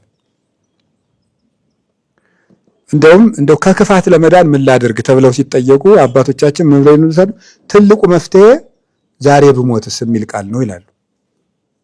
እንዳደረኩት ሙቼ ባድርስ ካልክ ነገ ንስሐ ገባበታለሁ ስለማትል ቶሎ መመለስ ትችላለህ ከክፋት እና አብድ ውእቱ ዘይሄሊ ዘእንበለ መቃብሩ፣ ከሞቱ ውጭ ሌላ የሚያስብ ሰው እሱ ሞኝ ነው የሚባለው። ለዚህ ሰነፍ ነው። አንደኛው ሞታችሁን አስቡና ማድረግ የማትችሉበት ጊዜ ሳይመጣ አሁን አድርጉ፣ በቀጠሮ አትኑሩ። ጌታ ምን ብሏል? ማቴዎስ ወንጌል ምዕራፍ 24 ላይ ባይቱ ጸልዩ ከመ ይኩን ጉያክሙ በክረምት ወበሰንበት፣ ነገር ግን ሽሽታችሁ በክረምትና በሰንበት እንዳይሆን ተጠንቀቁ ይላል። በክረምት እንዳትሞቱ ተጠንቀቁ። ምስጢሩ ምንድን ነው? ክረምት ማለት ልምላሜ እንጂ ፍሬ የሌለው ጊዜ ነው። ፍሬ የለሽ እንደሆናችሁ እንዳትሞቱ ተጠንቀቁ ማለት ነው። ፍሬ የለሽ እንደሆናችሁ እንዳትሞቱ፣ ፍሬ አፍርታችሁ ሙቱ፣ ከነ ፍሬያችሁ እንዲጠራችሁ ተጠንቀቁ ማለት ነው። መፍትሄው ሁለት ነው። ንስሐ መግባትና ፈጥኖ ራስን ማስተካከል ነው። ካለንበት ልማድ መውጣት ነው። እስራታችን ቆርጦ መውጣት ነው። መልካሙን አሁን ማድረግ ነው። የሰራነውን አውጥተን መናዘዝ ነው።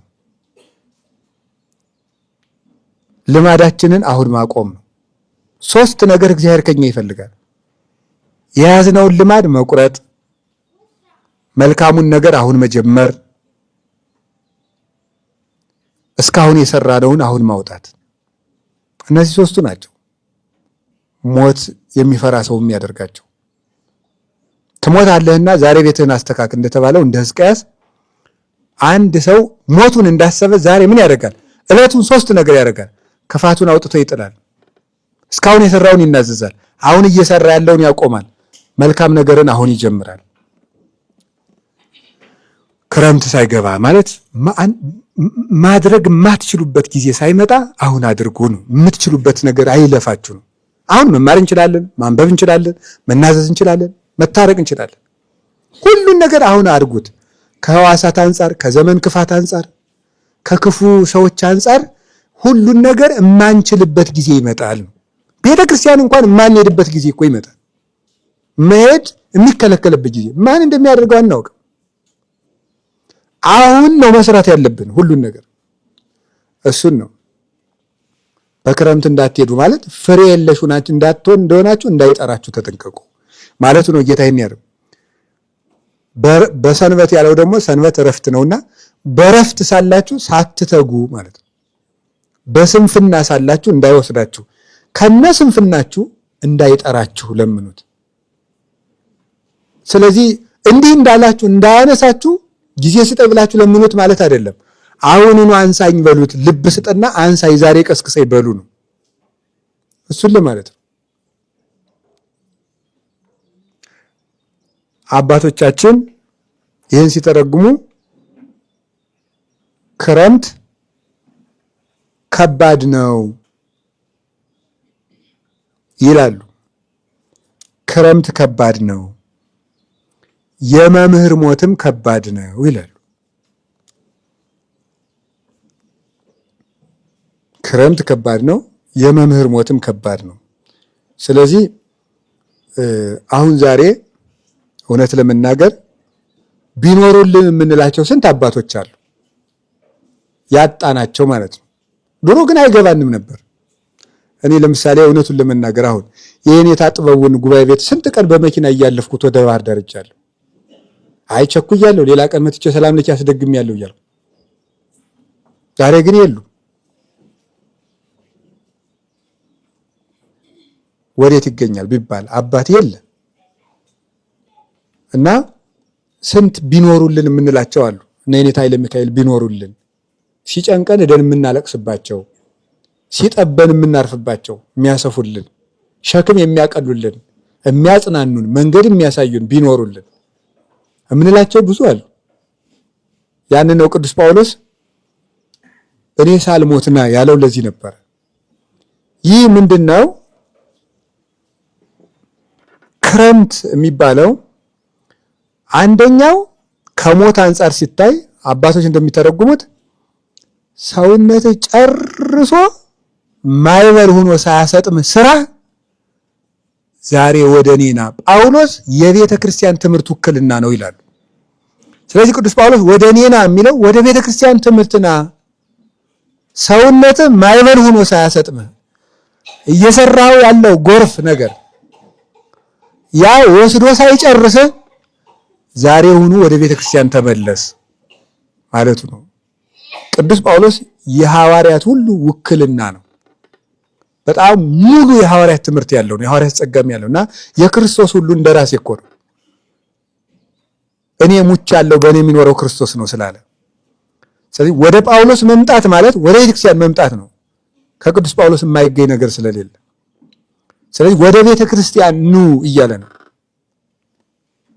ክረምቱ ሳይገባ የሚለው ነፍስህ ጨርሳ ሳትቀዘቅዝ ማለት ነው፣ ሳትደነዝዝ፣ መመለስ የማትችልበት ቀቢጸ ተስፋ ላይ ሳትደርስ፣ ነፍስ ከተስፋ መቁረጥ ሳትደርስ ተው ዛሬ ተመለስ እያለ ነው ቅዱስ ጳውሎስ የሚለን። ነፍስ ተስፋ ሳትቆርጥ ጎበዝ። የኃጢአት ከባድ ምንድን ነው ከተባለ ተስፋ መቁረጥ። ተስፋውን ያጣ ሰው የሚመልሰው የለም። እንደ ፈርዖን እዚያ በኋላ እንድሰማው እግዚአብሔር ማን ነው የሚለው። ስለዚህ ነፍስ ሳትቀዘቅዝ አሁኑኑ ገና አንድ ጊዜ ወደ ኃጢአት አንድ ጊዜ ወደ ጽድቅ፣ ቢያንስ እየቆረቆረ ኃጢአት የምሰራበት ጊዜ ላይ ሆነ አሁንና ልጄ ነው የሚለው እግዚአብሔር። አሁን ተመለስ። ጨርሰ ውርጭ ካሁን ጨርሰ ከቀዘቀዘች ነፍስ ሙቀቷን ካጣች በኋላ እንዲያውም ምን ይላሉ አባቶቻችን? ቅዱስ እንጦንስ ነው የተናገረው፣ የነፍስ መቀዝቀዝ ምሕረት የሌለው የቀትር ጋኔን ነው ይላል። የነፍስ መቀዝቀዝ ማለት ፈጽማ ነፍስ ቀዝቅዛ ምንም ነገር የማይሰማት በቃ ድንዝዝ ካለች ከቀትር ጋኔን ይልቅ እንደውም ይሄ ይፈራል፣ ይሄ ይብሳል። ያ የቀትር ጋኔን እንደው ጠንብሶ እንደሚጥለው ይሄኛው ምሕረት የለሽ ነው። አሳልፎ ለአጋንንት ይሰጠናል፣ አእምሯችን ተላልፎ ይሰጣል። ከዚያ በኋላ ዝም ብለን እየመሸ እየነጋ እንኖራለን። እንደተባለው ምንድነው ትናንት እዚህም ስናገር ነበር በአንድ መድረክ ላይና ሁለት አይነት ፍቅር አለ ይላሉ አባቶች። እግዚአብሔርን እስኪረሱ ድረስ ደርሶ ራስን መውደድና ራስን እስኪረሱ ድረስ ደርሶ እግዚአብሔርን መውደድ እና ራስን እስከ መርሳት ደርሶ እግዚአብሔርን መውደድ የጳውሎስ ነው። እግዚአብሔርን እስከ መርሳት ደርሶ ራስን መውደድ የኛ ነው። እና ፈጽሞ ዘወራ ሰው በራስ ወዳድነት ከታሰረ ይጠፋልና አረ ጨርሰ ሳትጠፋ አሁን ተመለስ እያለ ነው ቅዱስ ጳውሎስ በጢሞቴዎስ በኩል ለኛ የሚነግረን። ቅዱስ ጢሞቴዎስ ያ ችግር ኖሮበት አይደለም።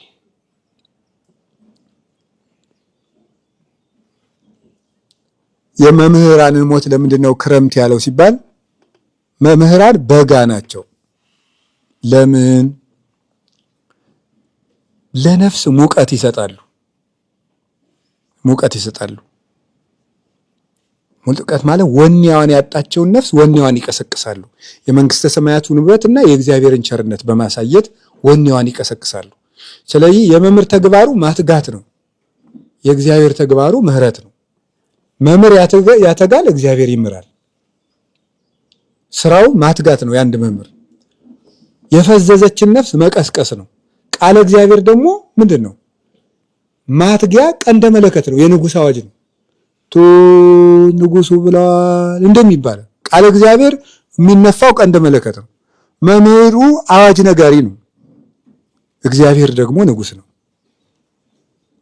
ስለዚህ ምንድነው ሲባል መምህራን ሙቀት ይሰጣሉ፣ ፀሐዮች ናቸው። ትንቢተ ዳንኤል ምዕራፍ 12 ላይ መምህራን ስለኔ እያወራው አይደለም።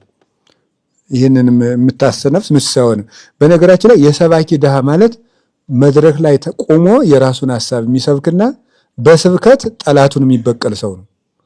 የሰባኪ ድሃ ነው። የሰባኪ ድሃ ማለት በስብከቱ የሚጠላውን ሰው እያሰበ የሚሰብክ ሰው ነው።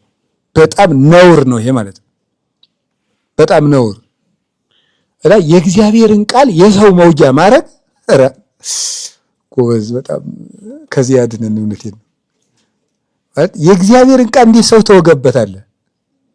በጣም ነውር ስለሆነ ኩን ሰባኬ ወአዋዴ ለሳሂለ እግዚአብሔር። ማር ይስሐቅ ሲናገር ለእግዚአብሔር ቸርነት አዋጅ ነጋሪ ሁን ነው ያለ። ሰባኪ ማለት የእግዚአብሔርን ቸርነት ለሰው የሚያደርስ ነው።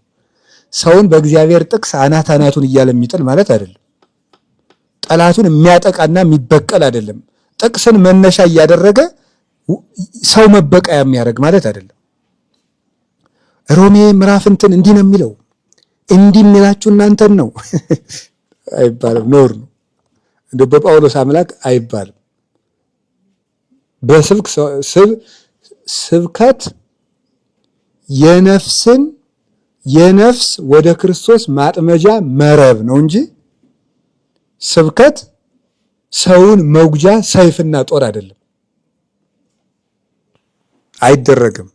ቢሆን በቅቶ መስበክ ነው። ካቃተን ደግሞ ዝም ብለን ቃሉን መናገር ሸጋር። ወደ ቃሉ ስመልሳችሁ መምህራን ፀሐይ ይባላሉ፣ ክርስቶስም ፀሐይ ይባላል። እሱ የባህሪ አምላክ ነው። መምህራን ደግሞ ምንድነው?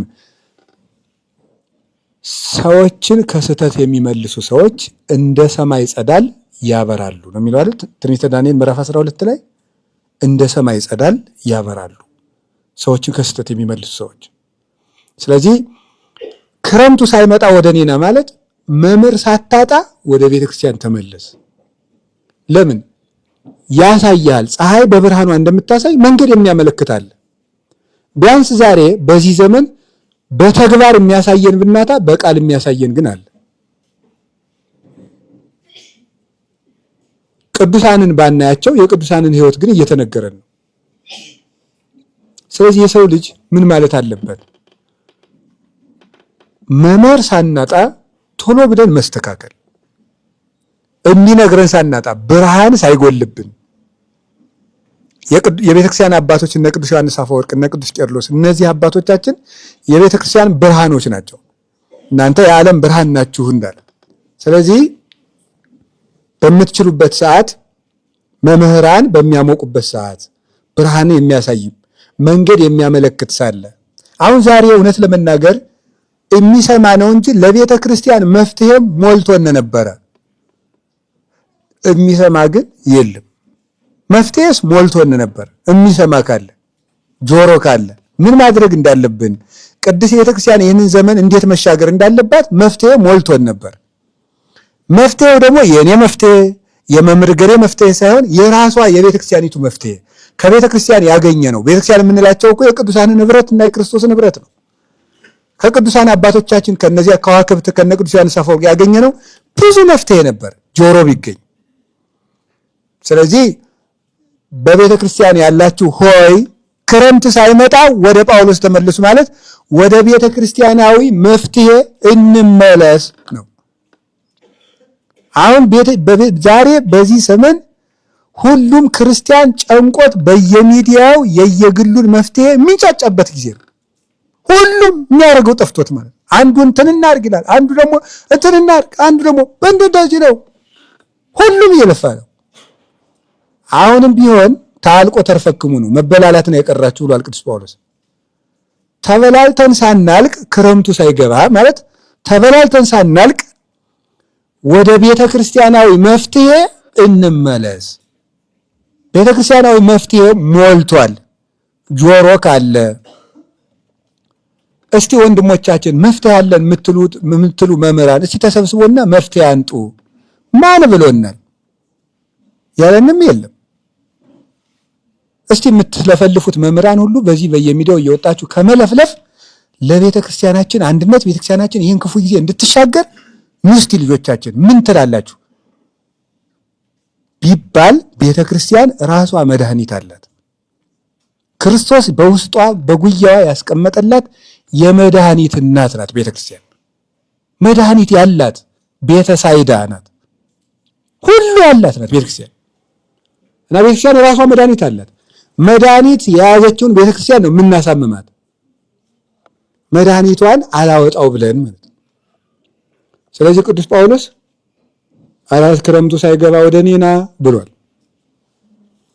ቅዱስ ጳውሎስ የቆሮንቶስን ቤተክርስቲያን ችግር የፈታበት አለ። የተሰሎንቄ ሰዎችን ችግር የፈታበት አለ። የሚገርማችሁ በዚህ ዘመን ቤተክርስቲያን እየገጠማት ያለው ፈተና መፍትሄ ሁሉ ቅዱስ ጳውሎስ በነበረበት ዘመን በነበረች ቤተክርስቲያን የገጠመ ነው። ሁሉም ችግር እነዚያን መፍትሄዎች አውጡ እናውጣቸውና እንተግበራቸው። ከዛ እግዚአብሔር መልስ ይሰጣል እና ክረምቱ ሳይገባ ወደ እኔና ያለው ይሄንን ነው። መንገድ የሚያሳይ ሳይጠፋ፣ ትርጓሜ ሳይታጠፍ፣ መጻሕፍት ሳይዘጉ፣ የቅዱሳን አባቶቻችን ትምህርት መቋረጥ ሳያገኘው ይህንን ጊዜ ወደ መፍትሄ መምጣት። መምህራን ተሰብስባችሁ ስለ ቤተ ክርስቲያን የትምህርት አንድነት አንድ አድርጉ። መነኮሳት ተሰብስባችሁ ስለ ገዳማችሁ አንድ አድርጉ። ካህናት ተሰብስቡና አንድ አድርጉ። ምዕመናን ተሰብሰቡና ልጅ አስተዳደጋችሁን ትዳሩን ተወያዩበት። ኑ ልጆቻችን መባል አለበት ክረምቱ ሳይገባ። ቤተ ክርስቲያን ጨርሶ ሸክሙ ሳይከብዳት ልጆቿ ታርደው ሳያልቁ ውስጣዊ መፍትሄ ያስፈልገናል። እኔ ሁልጊዜም የምናገር ጸሩ ለሰብ ሰባ ቤቱ። ጌታ እኮ ነው የነገረን። የሰው ልጅ የክርስቶስ ጠላቶቹ ቤተሰቦቹ ናቸው አይደል እንዴ? የገዛ ደቀ መዝሙሩ ይሁዳ የሰው ልጅ ጠላቱም ከቤቱ ነው ብሏል። የቤተ ክርስቲያን መከራ እኛው ነው ያለን። አንዱ እኔ ነኝ፣ አንዱ ደግሞ ሌላው አባ ነው፣ አንዱ ደግሞ ሌላው መምህር ነው፣ አንዱ ሌላው ሰባኪ ነው፣ አንዱ ሌላው መነኩሴ ነው፣ አንዱ ሌላው ቄስ ነው። እኛው ላይ ነው የቤተ ክርስቲያን ችግር ያለው። ምዕመናን ላይ ነው የቤተ ክርስቲያን ችግር ያለው። በመጠቋቆም የሚመጣ ነገር የለም። እኛ ተነስተን ምን ያውሪ ህዝብ እነዚህ ተነስተው የወንበዴ ሁላትም ተሰግስጎ ቤተ ክርስቲያን ውስጥ ምዕመናን ደግሞ ቋውንና ካባውን መስቀሉን ይዘው አጭበርባሪ ሁላ አባቶችን ምዕመናን ደግሞ አባቶች ይህ ህዝብ ተነግሮ ይሰማል። ከዚህ ሁሉ በፊት ወደ ቅዱስ ጳውሎስ መፍትሄ ብንመጣ መልካም ነው። ክረምቱ ሳይገባ መትሄኝ ብሏል ቅዱስ ጳውሎስ። እኔ ዘመን እየከበደ እንጂ እየቀለለ አልሄደም። ዝም ብሎ ቁጭ ብሎ እናቴ በትንቢት ዝም ብሎ ይቀላል የሚመስለው ሰው አለ። አይ ችግር የለም 2000 እንትን ቀላል ነው የሚመጣው። እኮ ግሩም እኮ ነው። ትዝ ይለኛል እናቴ ብዙ ትንቢት ሲነገር በኢትዮጵያ በ2011 12 በ2014 ኢትዮጵያ እንትን በ2015 ባህር ዳር፣ ጎንደር፣ ድሬዳዋ ተጠንቀቁ ማት ይፈስባቸዋል። በ2016 ቀን ይወጣል። በ2017 ይወጣል። የሚወጣም የሚገባም ቀን የለም። ምንም ነገር የለም። ፀሐይ ከሆነ ድሮም ይገባል፣ ዛሬም ይወጣል። ያው ነው። የተለወጠ ነገር የለም። በ2000 አሁን ጠፉ እናቶች እነዚያ የት ሄደው እንደሆነ ወይም ለነሱ ብቻ ነግቶ እንደሆነ እንጃ የሉም። አሁን በ2000 ምናምን የሚል የለም። ነጋላቸው እናቴ፣ አይ እናቴ ነቢያት። ከዛ ደግሞ ምን ድሮ ሲጠየቁ በሆነ ቦታ ላይ ተፈጽሞ አልፎ ነው ሊል ይችላል እኮ ደግሞ አይታወቅም። የሚለው አያጣም ሐሳዊ የለም። ይሄ ሁሉ ነገር ቁጭ ብለን በታመን እንደው እግዚአብሔር እንደው እግዚአብሔር እና እግዚአብሔር ምን ያርገን? አሁን የሚያስፈልገን ቁጭ ብሎ ማሰብ። ቤት የሚሰራ ሰው የሚፈጅበትን እንጨት ቁጭ ብሎ ያስብ እንዳለ ጌታ ቁጭ ብለን ማሰብ ይፈልግብናል። አሁን ራዕየ ዮሐንስ ምዕራፍ 2 ላይ ያለው ነገር ሸጋ መፍትሄ ነው። ቁጥር 3 ላይ ያለው ምንድነው ያለው? አይ ምንድነው ያለው? አንደኛ ከወዴት እንደወደቅክ አስብ። ሁለተኛ ንስሐ ግባ። ሶስተኛ የቀደመ ስራህን ጀምር። 3 መፍትሄ ነው የሰጠን። የኤፌሶን ቤተክርስቲያን ወድቀሻል ተባለች። ምንድነው መፍትሄው ስትል መንፈስ ቅዱስ ምን አላት? ከወዴት እንደወደቅሽ ቁጭ ብለሽ አስቢ። ቁጭ ብሎ መወያየት ያስፈልጋል። መጮህ አይደለም የሚያስፈልግ፣ ቁጭ ብሎ መወያየት፣ ተሰብስቦ መወያየት በየቦታው ምዕመናን እንደ ምዕመናን ቁጭ ብሎ እየተደማመጡ እገሌ አውሬ ነው እንትና ነው እንዲያደርጉ ቁጭ ብሎ መወያየት፣ ማሰብ። እንዴት እንደወደቃችሁ አስብ። ከምንድን ነው እንደዚህ ሆን ነው? መቼ ጀምሮ ስራ ተሰርቶብን ነው እንደዚህ አይነት እብድ የሆን ነው? ተሰብስበን ቁጭ ብሎ ማሰብ። ከመቼ ጀምረን ነው እንዲህ ብለን የጠፋ ነው? ምን ሆነን ነው እንዲህ የሆን ነው? ቁጭ ብለህ አስብ። ሀሊ ከመእማይቴ ወደቀ፣ ከወዴት እንደወደቅ አስብ። ነስህ፣ ቀጥለሳ ንስሐ ግባ፣ የቀደመ ስራህንም ስራ። ወማኮስ አድለቀልቃ ለማይቶትከ፣ ያለዚያ ግን መቅረዚቱን ካንተ ወስዳታለሁ አጠፋታለሁ። ለመ ኢነሳይከ፣ ካልተመለስክ፣ ወለመ ኢገበርከ ዘቀዳሚ ግብረከ፣ የቀደመ ስራህን ካልሰራ ማይቶቷን አጠፋታለሁ ማለት ቤተክርስቲያን ትጠፋለች። በዚህ ያለች ቤተክርስቲያን የኢትዮጵያ ቤተክርስቲያን ትጠፋለች። ለምን አትጠፋም? ጠፍታ የለ መዋቅሩ ይጠፋል። የጠፋ ቤተክርስቲያን የለም ወይ? አለ። ስለዚህ ምን ማድረግ? ቁጭ ብለህ ከወዴት እንደወደቅ ካሰብ፣ ንስሐ ግባ፣ የቀደመ ስራህን ጀምር።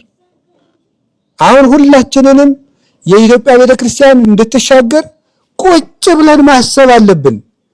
ገዳማት በገዳም ቁጭ ብሎ እንደ ቤተክርስቲያን ማሰብ፣ ዝም ብሎ እንደዚህ ብሎ እንደ ጋሪ ብሎ እዚህ ብቻ አይደለም የሚታየው። የኢትዮጵያ ቤተክርስቲያንን ማሰብ ቁጭ ብሎ ማሰብ ይጠይቃል። ገዳማት እንደ ገዳም ማሰብ፣ ቤተ ክህነት እንደ ቤተ ክህነት ማሰብ፣ ሲኖዶስ እንደ ሲኖዶስ ማሰብ፣ መምህራንም እንደ መምህራን ተሰብስቦ ማሰብ። እኔ የምለው ስለ እንደው ቅዱስ ጳውሎስ እየጠራን ያለው መፍትሄ ይሄ ነው።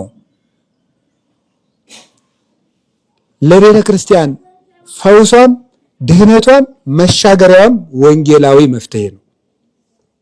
የቃለ እግዚአብሔር መፍትሄ ነው። ከወንጌል ፈቀቅ ብለን በተግባር ነው። አምልኮዋ ከወንጌል የወጣች ቤተክርስቲያን አይደለችም። የመጣብን ነገር ካለ ተመልሰን ነው የሚድነው። ቀኖናዊ በማድረግ እውነት ነው ያጎደፍነውን ነገር ንስሐ በመግባት ከወዴት እንደወደቅ ካስብ ንስሐ ግባ፣ የቀደመ ስራህን ጀምር። ቤተክርስቲያን እንደቀደመው ስራህን ትጀምር። እንዲህ ያደረገች እንደሆነ የኢትዮጵያ ቤተክርስቲያን ትሻገር። ካልሆነ ግን ኮሚቴ ብናዋቅር መወቃቀር ነው። ምን ይወጣ ነገር የለም። ምንም የሚረባን ቁጭ ብሎ ማሰብ፣ መደማመጥ፣ ቁጭ ብሎ መመካከር፣ ስራዬ ብሎ እሱ ሳይ ደግሞ መቼ ነው? ክረምቱ ሳይገባ ሳታልቁ አሁን እወቁበት ነው። ቅዱስ ጳውሎስ ለየዘመናቱ ችግር የሰጠው መፍትሄ እኮ ነው። ሳታው ቁጭ ብለው እወቁበት። አሁን ነው እኮ የሚታሰበው። አደኛ ነገር የሆነ ችግር ይመጣል፣ ሆ ከዛሳ እረስተ ነው ሰይጣን ደግሞ በደንብ አድርጎ ያስረስ። ትንሽ ስንጫጫ የታባሽ እንደው ተንጫጭና ምን ታመጫለሽ? ክርስቲያን ኦርቶዶክስ ተንጫጭ ዝም ብለሽ እንንጫጫለን። ከዛ ወደ የኑሯችን ጥልቅ ብለን ስንገባ ደግሞ እርስት ስናደርገው አንድ የሚያስለቅሰን መከራ ከች እርስት ስናደርገው አንድ የሚያስለቅሰን መከራ ከች። ስለዚህ አሁን ቁጭ ብሎ ሐዋርያዊ መፍትሄ በፍኖተ አበው የታገዘ መፍትሄ ያስፈልጋል። ሁላችንም ከመንገድ የሳትነው ብዙ ነገር አለ። እነዚያን ቤታች ምንድነው ያለው እግዚአብሔር ሕዝቅያስን? ቤትህን አስተካክል፣ ሂድና ሰናክሬምን እንዲህ አድርግ አይደለም ያለው፣ ቤትህን አስተካክል። ወደ ቤት ገብተህ አልቅስ። እኛ ቤታችን ይስተካከል። ቤታችን ሲስተካከል ስለ ሌሎች እግዚአብሔር የምንሰራውን ነገርም ቀጥሎ ይታቀዳል። ምዕራፍ 1 ቤታችንን ማስተካከል፣ ምዕራፍ 2 ይሄንን የምለው ምንድነው? ይሄንን የምለው ችግሩ ምንድነው? ነብዩ ኢሳይያስ አንድ ቃል ተናግሮ ነበር። እግዚአብሔር ወደ ጠፉት እስራኤል ማንን ልላክ ቢለው ለምጽ አለብኝ እንጂ ይሄድ ነበር ብሏል። እኔ በበኩሌ ኢሳይያስ ደግሞ እንዳትሉ ደግሞ ኧረ እንደው ስለ መድኃኒዓለም አይመጣልኝም ራሱ ማለት የፈለኩት ሌላ ነው። ምን ለማለት ፈልጌ መሰላችሁ? የቤተ ክርስቲያን መፍትሄ በልቤ ውስጥ እየወጣ እየወረደ እኔ ግን ያልተለወጥኩ ሰው በመሆኔ ደግሞ ደንግጬ ተዋዋለሁ። አንተ ማን ሆንክና ነው ደግሞ እንደዚህ በዳር ፈቁጭ መጀመሪያ ራስህ ጥሩ መነኩሴውን ከሚለኝ አረዘው እንተላለቅ ዘው አሪያ ግን ምን እናርግ? መች ቢሆንስ ታዲያ መች እንግዲህ እንናገር በቃ። እኔን የበላኝ እሳትም ካለ እናንተን እንዳይበላችሁ ተጠንቀቁ። ስለዚህ እኔ የምለው ያለ ዘመዶች እዚህ ቁጭ ያልነው መናኞችም ደቀ መዛሙርትም ምዕመናንም ሁላችንም ሰፊ ጭንቅላት ማን ሊኖረን ይገባል። እንደ ኢትዮጵያን ቤተክርስቲያን የሚያስብ ሰፊ አይምሮ ቁጭ ብለን የቤተክርስቲያንን ችግር ምን እናርግ ማለት አለብን። ምን እናርግ ማለት አለብን። እንዴ አታጣልፈኝ ብላለች ጓጉንቸር አሉ። ቤት ሲቃጠል እዚያ ማዶ እያለች ይቻሉ አታጣልፈኝ ምን እዚህ ትለፈልፋለች። እሳቱ ያለ እዚያ ማዶ አንቺ ውሃ ውስጥ አይደለሽ እንዴ? ኧረ አይባልም እንዴ። እሳቱን ሲያጠፋ ቤት ያለው ውሃ ቢያልቅ እኔን እዚህ ወስደው ቢጨምሩኝ ይሳለች እንዴ? እውነቷን እኮ ነው እንዴ። መነኩሴ ሁላ እዚህ ተማሪም ወለ መነኩሴ ሆነ እዚህ ቁጭ ብለን ዳቢያችን አለ ተመስገን ሊባል ነው። ዝም ብለን ቁጭ ብለን ምንድን ነው ይሄ ጋሪ ወደዚህ ማይል ማለት ነው። ስለዚህ አሁን ሁላችንም እኔ ጆሮ ካለን የኢትዮጵያ ቤተክርስቲያን ተሰብስባ ከልጆቿ ጋር ማሰብ ያለባት ጊዜ አሁን ነው። ቁጭ ብላ የምታስብበት ቤቷን የምታስተካክልበት እገሌ ወገሌ ብዬ ከቤት እንደው ረገኝ ራዕየ ዮሐንስ ላይ ምንድነው ምዕራፍ 11 ላይ ያለ ነገር ምንድነው ያለው? ቤተ መቅደሱ ለካዋለኝ ይላል። መጥን ቤተ መቅደሱ ለእግዚአብሔር ቤተ መቅደሱ ለካዋለኝ እድሞውን ግን እንዳትለካው ብሎኛል ብሎ ልትወው ትርጓሜው መቅደሱን ለካው እንጂ እድሞውን አትለካው ብሎኛል። እኔ ከቤተ ክርስቲያን ውጭ ያሉት ሰዎች ስለሚፈጥሩት ችግር ትቼ እኔ ውስጥ ያለነው ነገር ነው የማወራው። ጉዳዩ መቅደሱን ለካ እንጂ ውጭውን አትለካው ማለት እነዚያ ለፍርድም አይቀርቡም። የሚለካው የሚመጠነው ቤት ያለው ነው። ስለዚህ አሁን በረከትም በቤተ መቅደስ ይጀምራል፣ መቅሰፍትም በቤተ መቅደስ ይጀምራል። አሁን ቁጭ ብለን አስበን ተመካክረን እኔ ራሴም እንኳን ቢሆን እኔ ራሴ እንኳን አባ አንተ የዚህ ችግር መፍትሄ አንተ ስለሆንክ ያንተ መምህርነትም እረፍ ከተባልኩ እኔም ማረፍ መፍትሄ መወሰድ ያለበት እስከዚህ ድረስ ታስቦ ነው። ሰው ችግር ከሆነም ችግር ያለባቸው ሰዎች በቃ አረፉ፣ አንተም መምህራቱን አንተም ነገሬም ረፉ አንተም በዚህ ተሰማራ ብለን ቁጭ ብለን ማሰብ እንደ ቅዱስ ሲኖዶስ እንደ ሀገረ ስብከት እንደ ገዳም ቁጭ ተብሎ ተሰብስቦ ቤተክርስቲያናችን በዚህ ማይበል ጊዜ እንድትሻገር ራሳችንን እንዴት እናስተካክል? ለነገ እንዴት ብለን እናቅድ? በሰው ላይ ማቀዱስ ቀርቶ ለራሳችን ባቀድ እንዲሁ ጽድቁስ ወግቶ አሉ ቀርቶ በወግ በኮነነ። ስለዚህ የመዳን ቀን ዛሬ ስለሆነ ሁላችንንም አሁንም ቢሆን አልመሸም፣ ከቀረን ግን ይመሻል። ልክ ክረምቱ እንደሊገባ 10 ቀን ነው የቀረው ብያቸዋለሁ። ይቺ 10 ቀን ነገ ሳምንት የምትደርስ ናት። የቤተ ክርስቲያናችን ችግርም ቶሎ ካልተመለስ የዚህን 10 ቀን ያህል ቅርብ ነው። ጥፋታችን ቅርብ ሆኖ ነው የሚታየኝ። በቃ እንደው ስንጠፋ በደንብ ነው የሚታየኝ። የዚህችን ሳምንት ያህል ቅርብ ሆኖ ጥፋታችን በዚህ አካሄዳችን ማለት ነው። ቁጭ ብለን ካሰብን ደሞሳ ልብ በሉ ጌታ በ12 ደቀ መዛሙርት ነው ይህንን ሁሉ ምዕመን ያፈራው። እንኳን ይሄ ሁሉ ክርስቲያን እያለ ቁጭ ብለን ካሰብን ቤተ ክርስቲያን ልልናዋ ሩቅ አይሆንም። ቁጭ ብለን ካላሰብን ደግሞ የዛሬ ሳምንትን ያህል ጥፋታችን ቅርብ ነው። ክረምቱ ሳይገባ ልጅ ሆይ ፈጥነህ ና ብሏልና ሁላችንም ለቅድስት ቤተ ክርስቲያናችንና ለራሳችንም ነፍስና ሰውነት ወደ ሐዋርያዊ መፍትሄ ፈጥነን እንድንመጣ የቅዱስ ጳውሎስ አምላክ ይርዳን። ክረምቱ ሳይገባ ፈጥነህ ና። ወስብሐት ለእግዚአብሔር። ይቆየን።